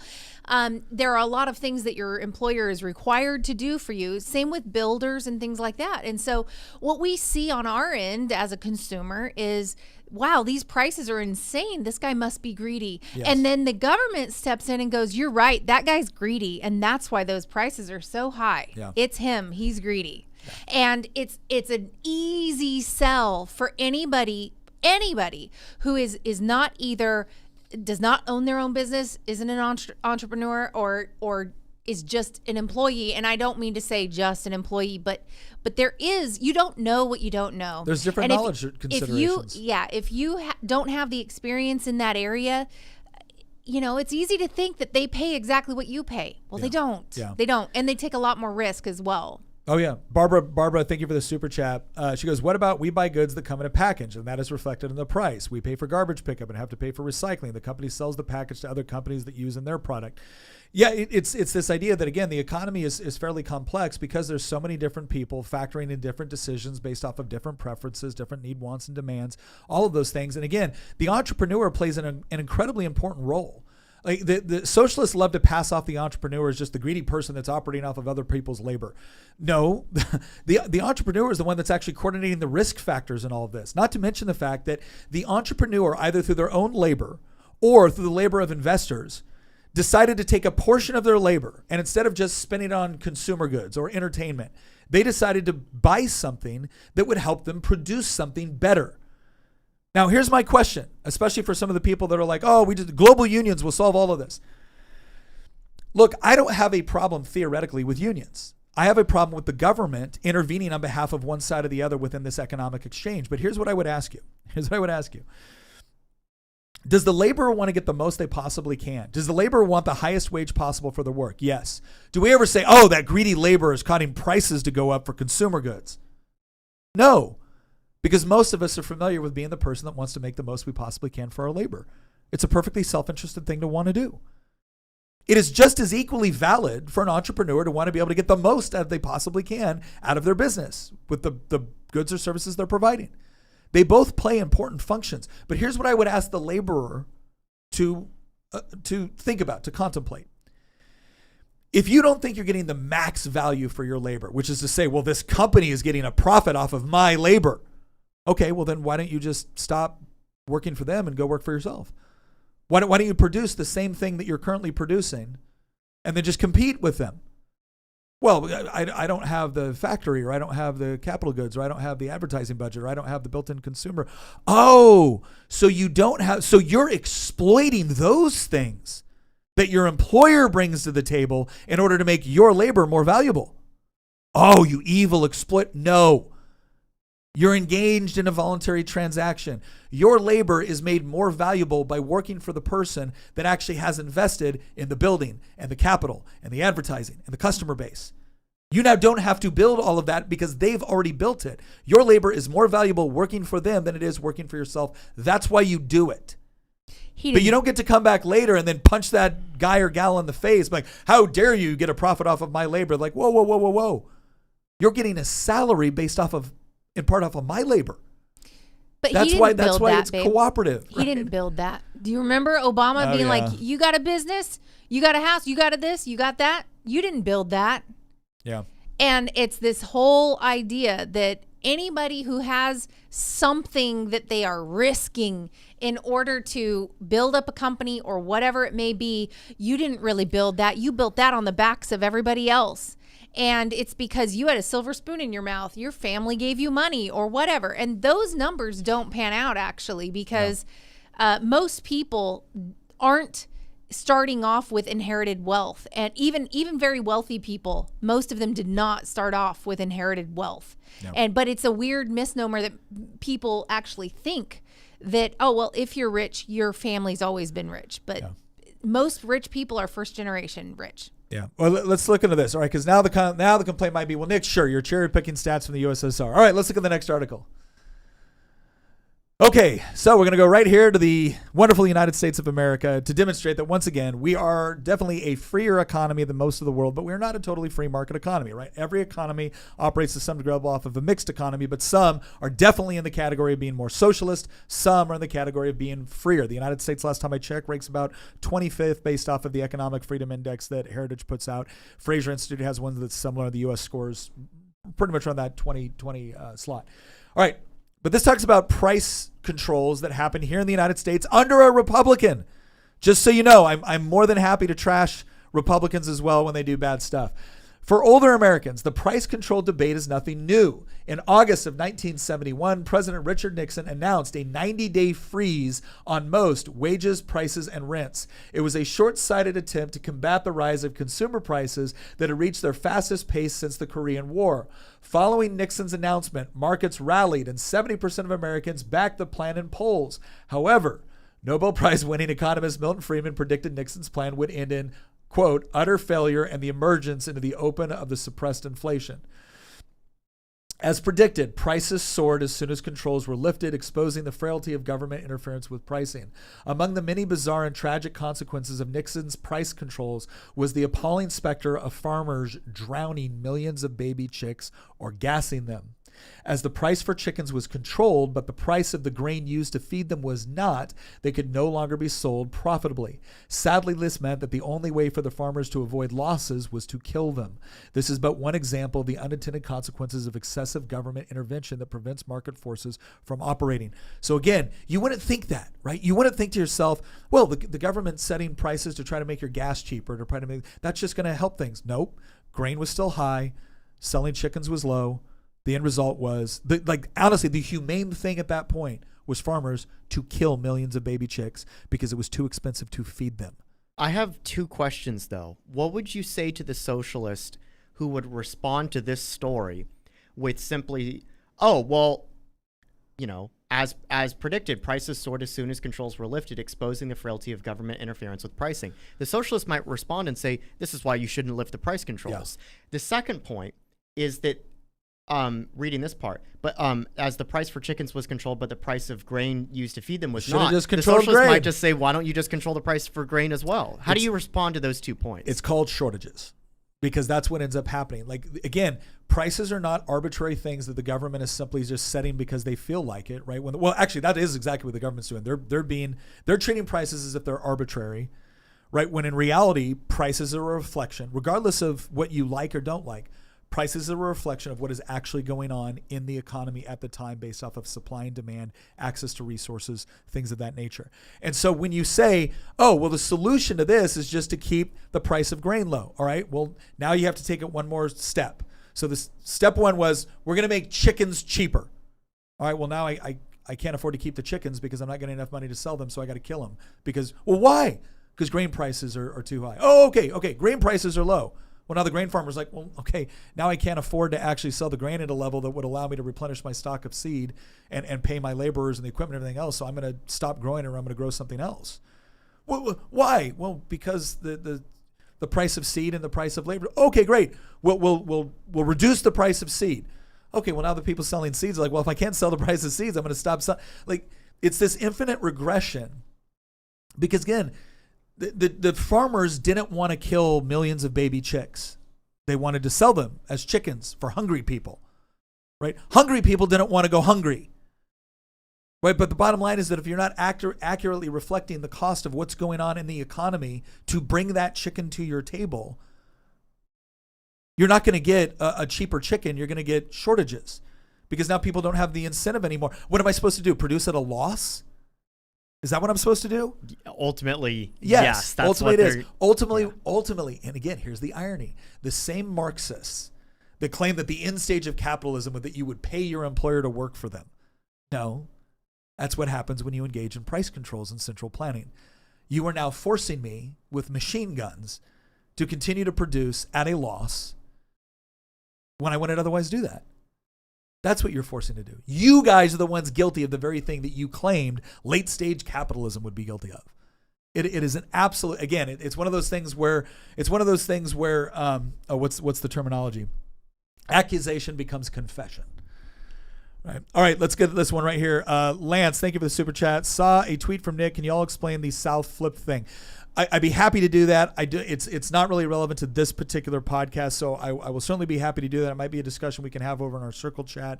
I appreciate the super chat, but we really do try to keep the questions on the topic at hand. So needless to say, there is an explanation for this. No, the South didn't. The parties didn't switch. Right, there's the evidence of that is horrible. It comes from a kind of a manipulation of just superficial data as opposed to actually looking at what actually took place. So there is an answer to it. A lot of people have answered it very well. Dinesh D'Souza answers it very, very well if you want to check out his response. And we'd be happy to do it maybe in a later episode, but not right now with this one. So thank you. Next one. Let's go. Okay, so here's what we're going to go to next. So I hope we've done a good job of explaining, like, look, there is a 4,000-year history of this not working, and the reason it doesn't work is because everything that we already explained about what prices actually are, the important role that they play, the economic calculation problem, and the knowledge problem. Now we're going to get into but what about this, right? What about minimum wages, though? But what about the price of insulin? Nick, surely you cannot think it is appropriate for Eli Lilly to take something like insulin, the patent of which was sold in the 1920s for $1, and be charging people $380 a month for life-saving medication that they will literally die without. Surely, Nick, you cannot believe the price controls aren't necessary there. We're going to answer these two questions right now. Let's start with the minimum wage. All right, so let's go to this first article about the minimum wage. Next one. Okay. There you go. Yeah. Okay. So we've got a couple of things here. The important thing to understand about the minimum wage is what it is and what it isn't. So the minimum wage, as we discussed before, is a price floor. It says you are not allowed to pay a laborer, under this amount, like per hour, unless sometimes there's cutouts or there's economic set-asides. So traditionally in the United States, we've had ones for agriculture. Some of that's based off of trying to keep food prices low. Isn't it interesting that one of the efforts to keep food prices low is to not allow the minimum wage to increase? The other thing, it shows that they actually do understand how prices work. The other thing that we see is selective cutouts in places like California, where they were doing a $20 minimum wage. And what was the end result of that $20 minimum wage? Well, it turns out that people are firing people. In fact, I'm sorry, Christian, you were right. Go back to that. Yeah, previous... $20 minimum wage for people that flip burgers. Like unskilled labor, $20 minimum wage. Yeah, and this is one of the things that, again, the central planner advocates, the socialists, the advocates, a lot of the activists within modern day unions will say, well, there's no such thing as unskilled labor. Okay. Yes, there is. Fine. No, there's some labor. All labor requires some sort of like basic motor function, right? But we can at least agree that the amount of training and expertise and knowledge required to work at fast food is not the same as, let's say, heart surgery. Sure. Can we agree that there are varying degrees of complexity If within it's the something labor. that anybody could be trained in 2 afternoons to do, it's unskilled labor. Or let's just say it's low-skilled labor, right? Low-skilled labor. Restaurant franchises such as Chipotle, Jack in the Box, and McDonald's have already announced they'll be jacking up prices to cover increased labor costs, which are expected to be increased by roughly $250,000 per location for many of these restaurants. But raising menu prices isn't the only way California restaurants are responding. Records submitted to the state show Pizza Hut and Round Table Pizza plan to sack nearly 1,300 delivery drivers. Other chains are taking similar actions, and many restaurants have stopped hiring new workers. This is not unexpected. Critics of the law predicted it would result in less employment, and that's exactly what has happened. California had 726,600 people working in fast food and other limited service eateries in January. The Wall Street Journal reports down 1.3% from last September when the state backed a deal for the increased wages. This is not the only way restaurants will reduce labor costs, of course. Benefit cuts, fewer hours, and shift toward automation are also on the table, but the layoffs at California restaurants are what is currently generating the most attention, and for good reason. We have had this in Virginia. We've had this debate in Virginia, and it always works the same way. Everybody that wants to raise the minimum wage cares about poor people, and everybody that points out obvious economic problems with it are just evil, mean, greedy people that don't care about the poor. I want to use a story of this to illustrate this point. I had a group of students come into my class, come into my office down in Richmond. So a group of students, they came and they go, Delegate Freitas, they were there for agriculture, Future Farmers of America. The Delegate Freitas, what is some of the legislation that will have the greatest impact on agriculture? I said, well, if completed in the form that they want, it'll actually be the minimum wage. It won't have anything to do with some of the things we're looking at, nutrients or water or best, land management practices. It will be the minimum wage. And so I asked this group of students, how many people, what percentage of the labor force in America do you think is making minimum wage right now? And the average between all of their responses was roughly, they thought 30 to 40% of the labor force was making minimum wage. Now, if you want to talk about the good work of propaganda on behalf of the left, to convince the average student to honestly believe that 30 to 40% of the labor force is making minimum wage, that is about as good as you can get, because what is the actual number? It's about 2%. 2% of the labor market. So I asked them, I said, actually it's 2%. They're like, whoa. I said, so let me ask you this question. Out of that 2% of the labor market that is making minimum wage, do you think the average person making it is older, middle-aged, younger? And all of a sudden the wheels start turning, like, probably younger. I'm like, why do you think that is? Well, because younger people do more of like the fast food jobs and kind of, like entry-level stuff. Like, yeah. I said, okay, good. Yeah, that's accurate. That is accurate. A plurality of people making minimum wage are under 25 years of age. Okay, here's my next question.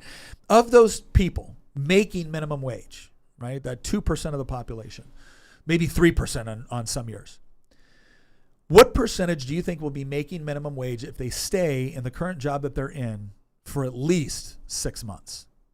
And they're like, well, pretty low. I'm like, yes, you're correct. If they stay within that job, actually it's more like 3 months, but if they stay within that job for 6 months, chances are they will no longer be making minimum wage. Why do you think that is? Well, because now they know more about doing the actual work. Yes, their labor has increased in value. It is now easier to pay them a little bit more money than it is to try to hire someone new to replace them. Right? That's why. Right? So let me ask this question. So if we roughly have 2% of the labor force always making minimum wage, and it's predominantly young people who immediately graduate out of making more than minimum wage in a short period of time, why do you think the minimum wage, why do you think the percentage of people making minimum wage stays the same? Well, because you have a constant influx of new people. Yes. So now we just explained all of it. I said, now I want to ask you this question. If I, as the government, just come in and say, I have decided that the minimum wage should now be this, and in Virginia we were doubling it within 5 years, practically doubling it, what do you think happens? Do you think employers are just like, shucks, you got us. We were being super greedy, but now we can't be. We can't be as greedy, and so we got to pay people more. Do you think that's what happens? No. Or do you think that there's an impact on prices? Do you think there's an impact jobs on labor? So if I'm now a small business, right, and I have 2 people, and I can only afford to keep one of them at the new rates, I fire one. So yes, the person who maybe kept their job, maybe they're thinking, great, I made more money. Look, it works. But the person who lost their job, it certainly didn't work for them. Or what about the person that says, well, I got to keep both of you because there's no way I can function without these two people. So I guess we're going to have to increase costs. Then you walk into that coffee shop or to that eatery or whatever it is. You're like, oh my gosh, this greedy business owner is charging me more money for that sandwich. Well, yeah, what was the other option? Well, now I'm not going to eat here anymore. Okay, well, now I guess I either fire somebody and I do more of the work or I go out of business. You just arbitrarily increase the cost. If you did this with any other sector of the economy, if the government came in and said, you know what? People are not paying enough for lumber. People need to pay more for lumber so we can help the lumber industry. So now lumber is 100% more expensive than it was 3 years ago. 100% more expensive because we're helping the lumber industry. You'd instantly be like, whoa, wait a second. You're going to make everything more expensive than not just the people that need lumber, but everything that's made with lumber is now more expensive as a result of this. Yes, it turns out it is. Because all you're doing is arbitrarily manipulating a price. When you do it with a commodity like lumber, everyone's like, hey, dumbass, what are you doing? But when you do it with labor and you say, no, this is about the people. Oh, okay, it's about the people. But nothing changes the fact that that person's productivity didn't increase by 100%. Or 25% or 50%. They didn't produce more output. There's not more goods and services as a result of you actually doing this. You just made the existing goods and services more expensive. You're not a hero.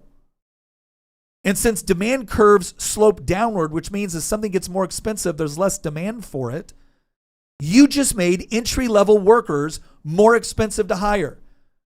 You did none of the things that you advertised.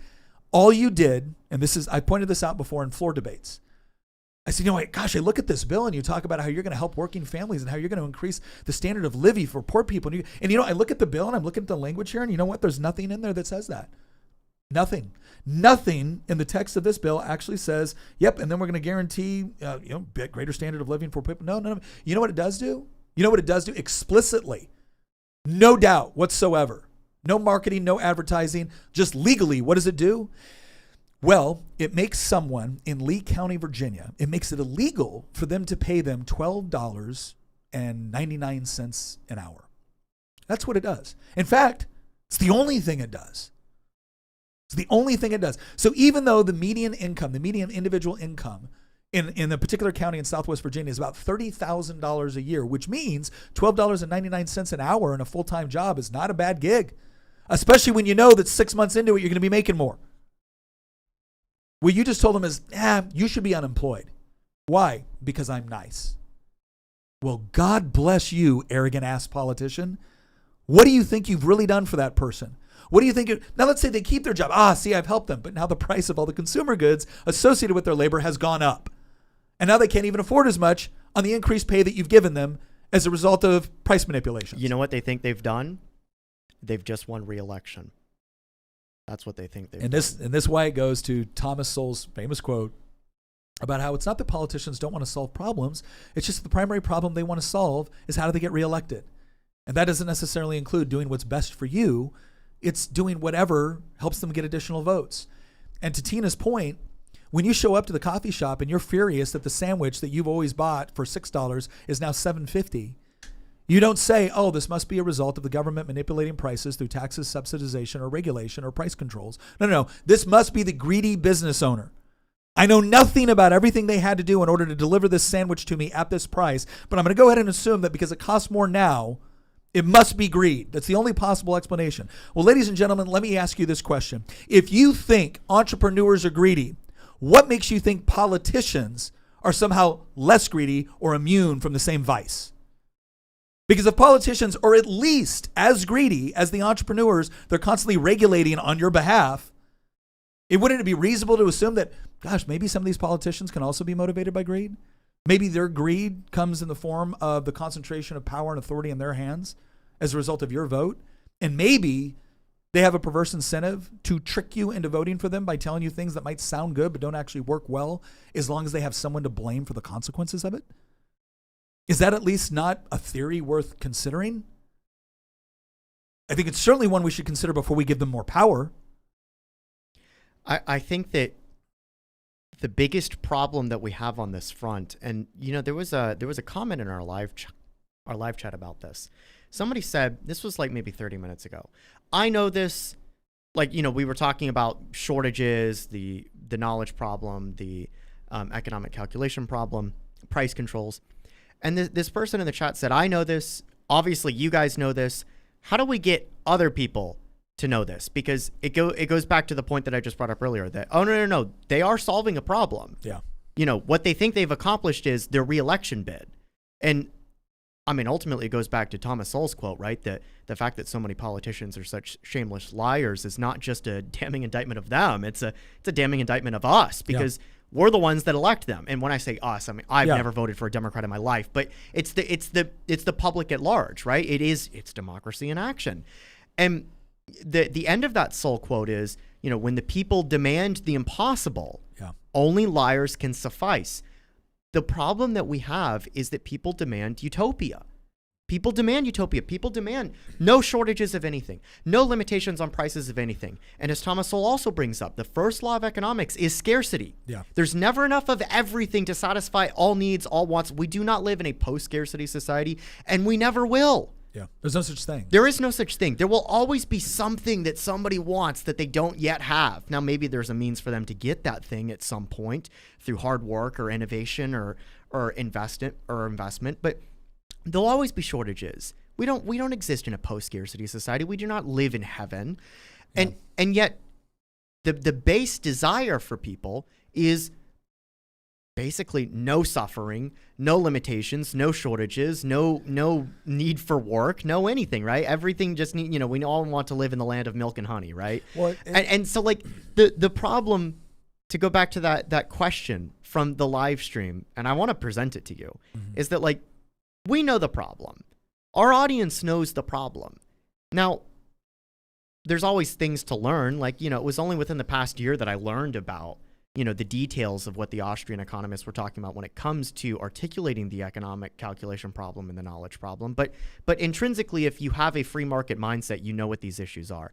How do you get the voting public who are electing these people, who are imposing price controls, who are imposing minimum wage hikes, who are directly or indirectly imposing shortages? Yes. They're imposing Soviet-style command economies, even in a supposedly free market society like the United States. How do we get the general public to know about this? The black pill within me thinks you can't. Well, no, I disagree. My kids do. My kids know it. It is fascinating to watch my kids. Again, both my daughters are theater kids. Like there's this funny YouTube video I saw about how our country's been taken over by theater kids, and it's showing like Kamala Harris and Gretchen Whitmer and whatnot. And I'm thinking, gosh, both of my daughters are theater kids. They absolutely love the theater, and they've really enjoyed the conversations that they've gotten with people there.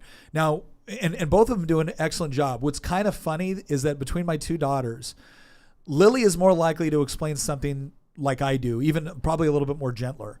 Allie is more likely to explain something the way Tina does.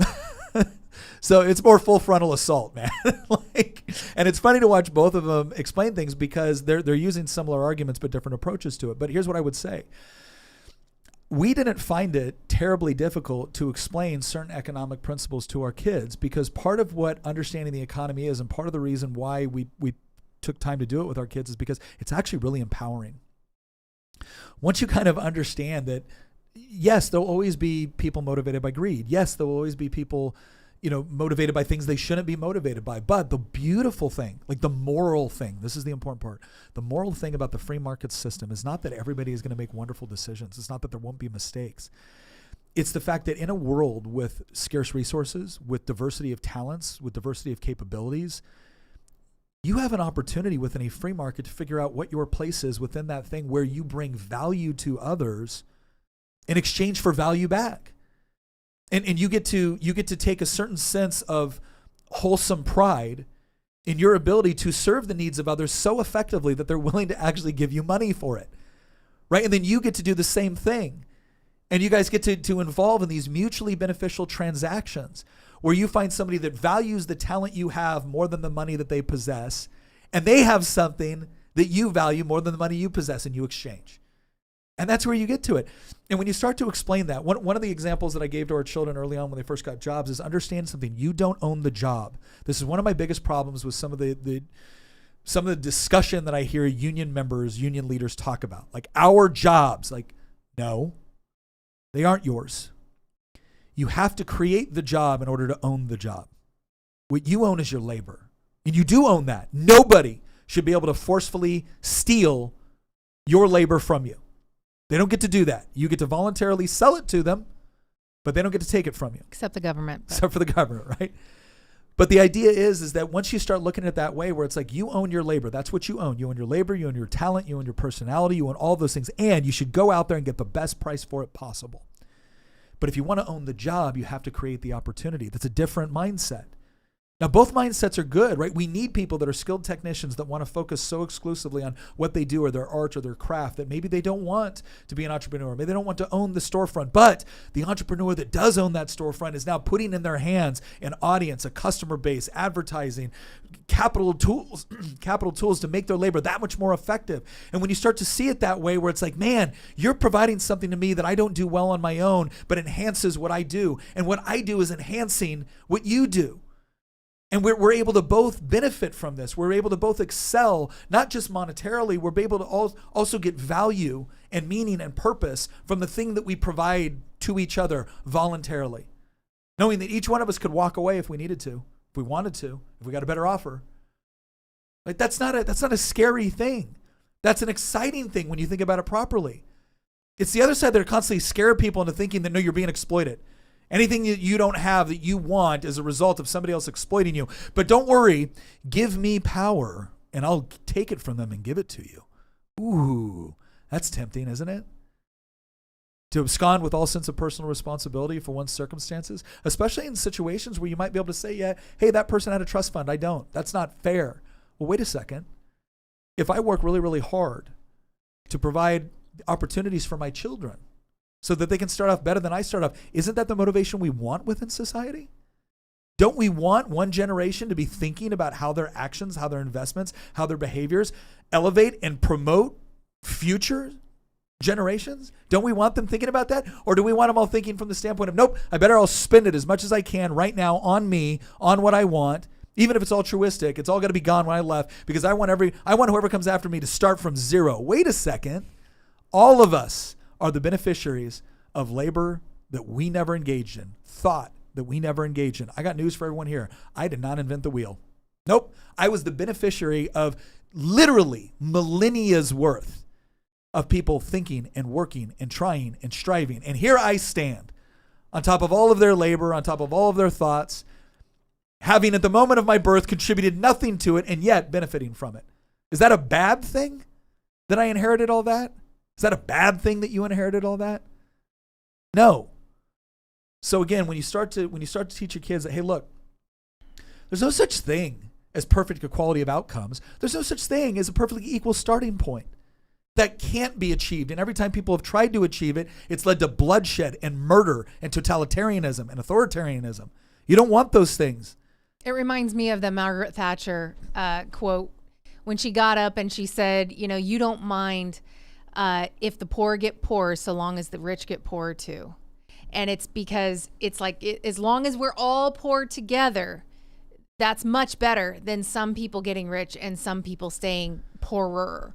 And part of it's a little bit strange, but that is sort of the mindset that people in society do have right now is all me right now, immediate instant gratification right now. That's why the abortion numbers are what they are. Mm-hmm. It's I'm going to sacrifice this fetus and I may want to be a mom someday, but I'm going to sacrifice this particular child for my career. I'm going to sacrifice this particular child for, this sport that I love to do, or so that my parents don't get mad at me, or so that I'm accepted in society, or so that I can stay more comfortable because my financial situation's a little bit better for one person than it is for two.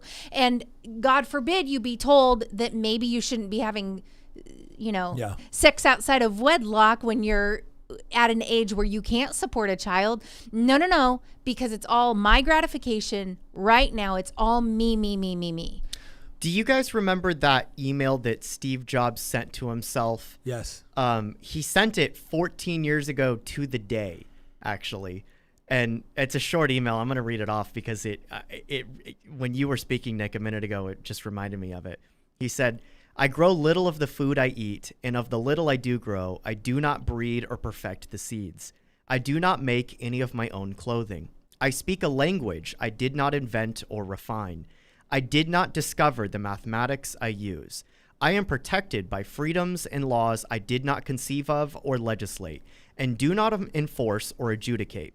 I am moved by music I did not create myself. When I needed medical attention, I was helpless to help myself survive. I did not invent the transistor, the microprocessor, object-oriented programming, or most of the technology I work with.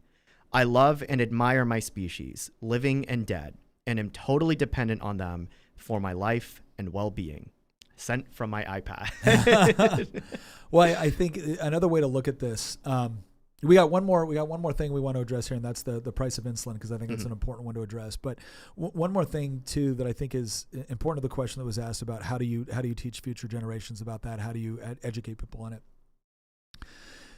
One example I used to like to tell people, and that I think I've expressed this to the kids as well, was there's two ways to look at success. Your neighbor's success. There's two ways to look at your neighbor's success. You can look at it with envy, or you can look at it with hope. So if you look at it with envy, then you don't celebrate their success. You look for ways to justify why it's unearned and why you should have it instead. If you look at it with hope, you celebrate with them, because their success represents not only their ability to have done something good that improved their lives, but in some way it can also potentially represent your ability to do the same thing. And it's kind of the difference between looking at something through envy and gratitude. I don't want to ever look at my neighbor's success as a source of envy. I want to look at it as not only a representation of them doing something good that benefited their lives and celebrate with them, but I also want to look at it with hope that, you know what, I can figure that out too. And it is a completely different mindset. And here's what I'll tell you, regardless of where you fall on the political spectrum, the more time you invest in being envious of what somebody else has had, either because of real or perceived injustice, the less happy it is going to make you in the long run, and the less effective it's going to make you. It is truly incredible to me that I have met people that were born into life with every conceivable advantage that completely squandered all of it. I have met other people that were born with every conceivable disadvantage who turned their lives into something truly remarkable. And the difference between the two was one saw the world through a sense of entitlement, and one saw the world through a sense of gratitude and opportunity. And it's led me to the conclusion that victim mentality, whether it's justified or not, victim mentality never serves you well. Never. The person that sees opportunity, the person that operates through gratitude, regardless of the circumstances, will almost always make things better for themselves and the people around them. While the people living in envy always do the opposite. And there doesn't seem to be any getting around it. No matter how much moral justification they try to throw out, even when they do have some good grounds to feel the way that they do, the mindset that they take into it will impact everything going forward. And they always end up being the most miserable. No matter how miserable they want their neighbor to be, they end up being more miserable.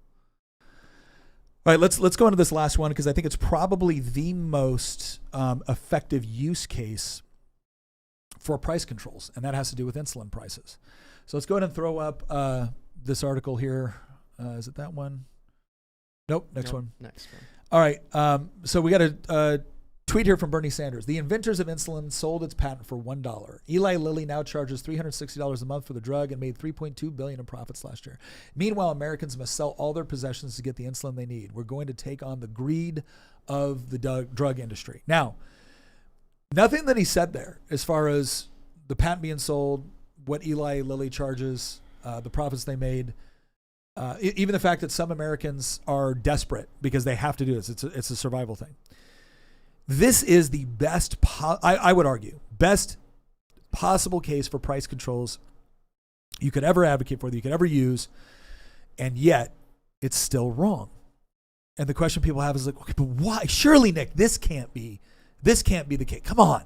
In this case, doesn't it make sense? I get every other case. I accept every other case. But in this case, it has to make sense. It still doesn't, because nothing has changed about the fundamentals. Now, let me add something here. Is it true that it was sold for $1? Yes. Is it true that I think Eli Lilly charging $360 a month for a drug made is ridiculous given that reality, along with some other realities that we're going to discuss here similar around this? Yes. Is it ridiculous that they would make $3.2 billion in profits off of such an enormous price hack on something that there just isn't a great deal of justification for? Yeah, that's strange. That's strange. But it should cause you to ask the question. See, Bernie Sanders didn't ask any important questions. He just said, greed, and we're going to deal with it. Well, how do you plan to deal with it, Bernie? Price caps. Okay, but are you asking any important questions about why the price for that is that high? Or are you just saying, we're going to do the price caps? And the thing is that he's actually given a brilliant political response, because the brilliant political response, and I know as someone who is in politics, who has run for office, who has had consultants talking to me, it's like, Nick, you just got to deal with the issue that the person is dealing with at the kitchen table. And the deal that they're issuing with at the kitchen table is not an understanding of the economic calculation problem. The deal that they're going with is, do I buy food or insulin? And Bernie Sanders just said you're going to be able to buy both. And you want to give a longer explanation. The answer is yes, I do. Because crap explanations and crap public policy leads to horrible results. Bernie Sanders is solving his problem. How do I get elected and concentrate more power in my hands? He's not solving the problem of the person that needs insulin. Well, Bernie Sanders would be solving the problem for the people who need insulin with all of his if only all of his policies went into place, we would have famine again, which would take care of type 2 diabetes, which is 95% of the insulin consumption is type 2.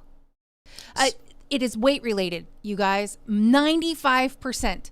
So you've got people, I'm looking right at the numbers, 90 to 95%. So you've got 5% of people who need this to live from birth, who they were born with this. It's through zero fault of themselves or their parents. They just genetically have this. And then you have people who have a disposition that is more likely to get it if certain parameters are in place, like for instance, certain eating habits, certain lifestyle choices, certain things like that. And so if Bernie Sanders did have his way, babe, people would be starving, which would take care of most of the insulin problem. Well, I do think it's we could talk about the food pyramid and how actually the American government has actually fostered greater obesity as a result of their recommendations and then the negative influences. But I want to get to the main point of this, though. And the main point of this is not whether it's type 2 diabetes, type 1. The main point of this is right here. And it goes in the article. Amid this cesspool of indignant commentary, you're likely to hear one of the biggest misconceptions around that markets, competition, or capitalism have failed to respond to the patient's needs in creating more affordable insulin. What you won't hear is how pharma giants have enlisted the FDA, the DEA, the FBI, Customs and Border Security, and a dozen other taxpayer-funded regulatory and enforcement agencies to protect their profit margins. If anything, the draconian constraints demonstrate just how diligently market competition brings down prices and how hamstrung and hogtied competition must be before it stops performing its essential functions. When studying markets, economists like to imagine hypothetical perfect competition, the economic equivalent of physics frictionless plane.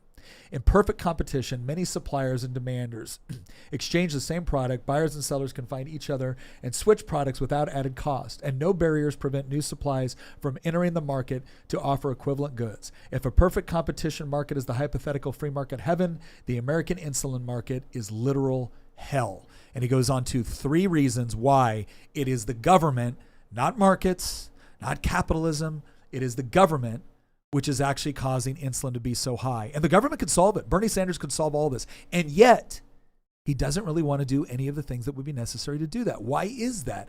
Well, because it would include less power for government regulatory agencies. So, step 1, limit the number of suppliers. Even though insulin treatment itself can't be patented, improvements in delivery mechanisms can be. These incremental improvements, no matter how small, can be used to extend the 20-year patent on a drug, a process called patent evergreening. Sanofi has filed 74 patent applications on its long-acting insulin Lantus, nearly all of them after the drug was on the market and boxed out generics for decades. Drug makers seek extensions to this exclusivity when they add pill coatings and alter inactive ingredients, extending their monopoly but offering no marginal advantage to patents or to patients. Regulators and farmer CEOs aren't opposing forces. They are the same people, sometimes literally. Nearly half of staff reviewers at the U.S. Food and Drug Administration will go on to take jobs in the industries they're tasked with regulating, often as advisors in navigating regulatory policy. Research involving the revolving door phenomenon was summarized by one scholar. When you know 60% of your colleagues who leave go to work for the industry, it may make you more likely to be the kind of regulator that gets along well with the industry, helps them shepherd drugs through, and doesn't push too hard on the warts in a trial. Step 2, exclude competing products. Even when cheaper analogs have been approved by regulators in Canada or Europe and outcomes are clinically indistinguishable for most patients, the FDA drags its feet for years. Innovators and biomedical researchers faced with insurmountable costs are likely to drop a new project or sell it to an existing giant with the legal staff to carry the load. That legal team, remember, includes several former FDA staffers more than capable of burying a potential competitor in a decade of official busy work. There's more to all of these, but I'm just getting the highlights. Step 3, hide and distort prices so no one can shop around. Bernie, if you really wanted to do something, here's what you would do. Patients and indeed prescribers have only the foggiest idea of what products are available and their real per unit cost. Manufacturers like to boast that no one pays, quote, list price. Patients rely on a patchwork of health insurance, pharmacy discounts, and manufacturer rebates to bring the cost within reach. Such a complicated framework provides a wide scope for manipulation. Prices paid by patients have risen steadily for a decade, but the price paid by healthcare actors has fallen. Pharma companies steeply discount the negotiated prices paid by pharmacies, benefits directors, and health insurers. Insulin is pre-priced as many as 4 times other than the list price before it can be purchased by a consumer. At each stage, the reimbursement is based on a percentage of the list price. So the higher the list price, the better the returns for each participant in the process, even if no patient ever pays the list price. They have set up this Byzantine structure where everybody is getting to take a cut. Why? Not because that would naturally exist within the market. They've done it because government regulations, the very people telling you that they are going to solve your problem by capping prices. Why don't they solve our problem by getting rid of this? Why don't they solve our problem by doing that? Well, that would include less power and influence for them over the markets. That's why. It's very simple. Now, is every politician that sees this simply motivated by greed? Some are. Some are just motivated by, again, what does it take to get me elected? This sounds good. And because it gets them elected and it sounds good and it makes them feel good, there is no need to go into greater questioning of the thought process, especially if your entire political party and an entire base of voters surrounding it are telling you, no, that's the problem I want solved. Solve it this way. Well, then you have full electoral and moral justification to just solve it this way. Simplest solution, right? Solves every problem. Your problem, you feel better about your insulin prices, even though we actually haven't addressed the underlying issues, and the problems will continue to mount over time. But that will be some other politician's problem. But in the meantime, I get to do the most obvious thing, which is the easiest to sell, fits on a bumper sticker, I get reelected, and these same regulatory agencies and these same companies now have an incentive to come to me to make sure that they are sending out the proper campaign donations, right? So which one of these systems do you want? Do you want a system where you can just arbitrarily throw up price controls? Because here's the bad news. Prices are artificially inflated because of what the government has done. The government is now saying, okay, but we're going to cap the prices to a certain amount. They're never going to cap it more than the pharmaceutical industry will allow them to cap it, because then it would result in shortages. And then the government is going to price. What they're going to either do is they're going to cap it, or they're going to release the cap. And then you know what they're going to do? They're going to subsidize on the other end. So either way, you're paying, baby. But you're not paying directly. Not like you do for the vast majority of products that you buy. No. You're paying through a tax structure. You're paying through a Byzantine regulatory structure that, by the way, your taxes also have to finance. It's a hidden tax. Yeah. It's similar to inflation in that respect. Nick, I know that we're at the end of the episode. There's a couple of super chats that I wanted your take on that in some ways are actually quite relevant to what we were just talking about with shortages. The first one that we got in today's episode is talking about Argentina. And Evodio says, I think just recently, President Milei abolished rent control in Argentina. As a result, instead of rental prices skyrocketing, they all dropped. Well, the reason why this might sound like contradictory. How could prices drop if you drop the rent controls? Because aren't the rent controls actually putting a floor for prices, or sorry, a ceiling for prices? Yeah. And so if you lift it, wouldn't the prices actually rise? Because the only thing that's preventing the prices from rising is that ceiling. Well, what's interesting is that, and Ireland has this problem too right now. Ireland and the UK, especially Ireland though, has a huge problem on this front when it comes to housing as well. What you've done by setting rent control prices, and in Ireland's case, it's not just rent control. They actually have massive crackdowns on things like Airbnbs, on the real estate market in general, is what you've done is again, you've distorted information. You have to start thinking about prices as information.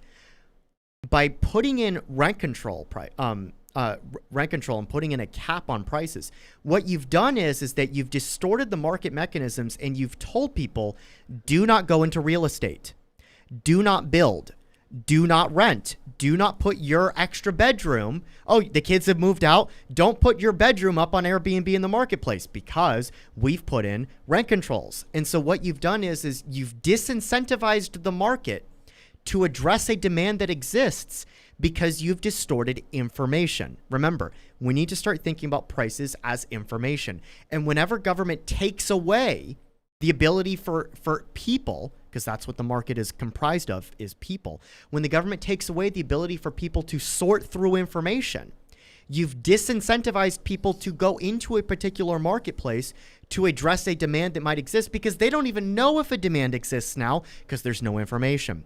So what you end up having is, in some cases, when you repeal price controls, what you've done now is that you've actually created a positive incentive structure for demand to be met, where previously people didn't even know that there was demand that needed to exist. And so this is how you get a circumstance where if you repeal price controls on certain things, you might actually see the price drop. Maybe not instantly, Well, but after more supply is driven into it, you might see prices actually drop. This is so much simpler than again, economists are some of the most guilty on this and trying to make things more complex than they actually are. How do you get prices to go down? You increase supply or you decrease demand, right? That's it. It is just not that difficult. So what you should look at is, okay, prices for insulin are high. Okay, what do we do to foster an increase in supply? Well, if you remove regulatory barriers and you make it easier for people to actually bring this to market, then there'll be more on the market, there'll be more options, and prices will go down and reach an equilibrium. Okay, then why aren't you doing that? Well, can't we just cap prices? Yeah, you can try, but all you're going to do is eventually lead to shortages and other problems because you're not dealing with the real problem, which is a lack of supply to meet the demand. Now, you could decrease demand. This is where it gets into what Tina was talking about before. If the FDA, through the food pyramid and everyone else, is pushing an unhealthy lifestyle on Americans, right? If you're actually recommending foods and diets that you should not be recommending, and it causes people to actually need more medical care, right, or need more medications, well, now you've artificially increased demand through government intervention and meddling. So you can decrease demand, you can increase supply. There you go, magic done. Why do price controls? Again, why do things like rent controls not work? Because what you just said, it disincentivized the very people that you need to build more in order to meet that increased demand. You've just told them, well, if you do it, you're going to have to do it either at cost, for which there is no incentive, or you're going to have to do it in a way that you lose money, which is the opposite of incentive.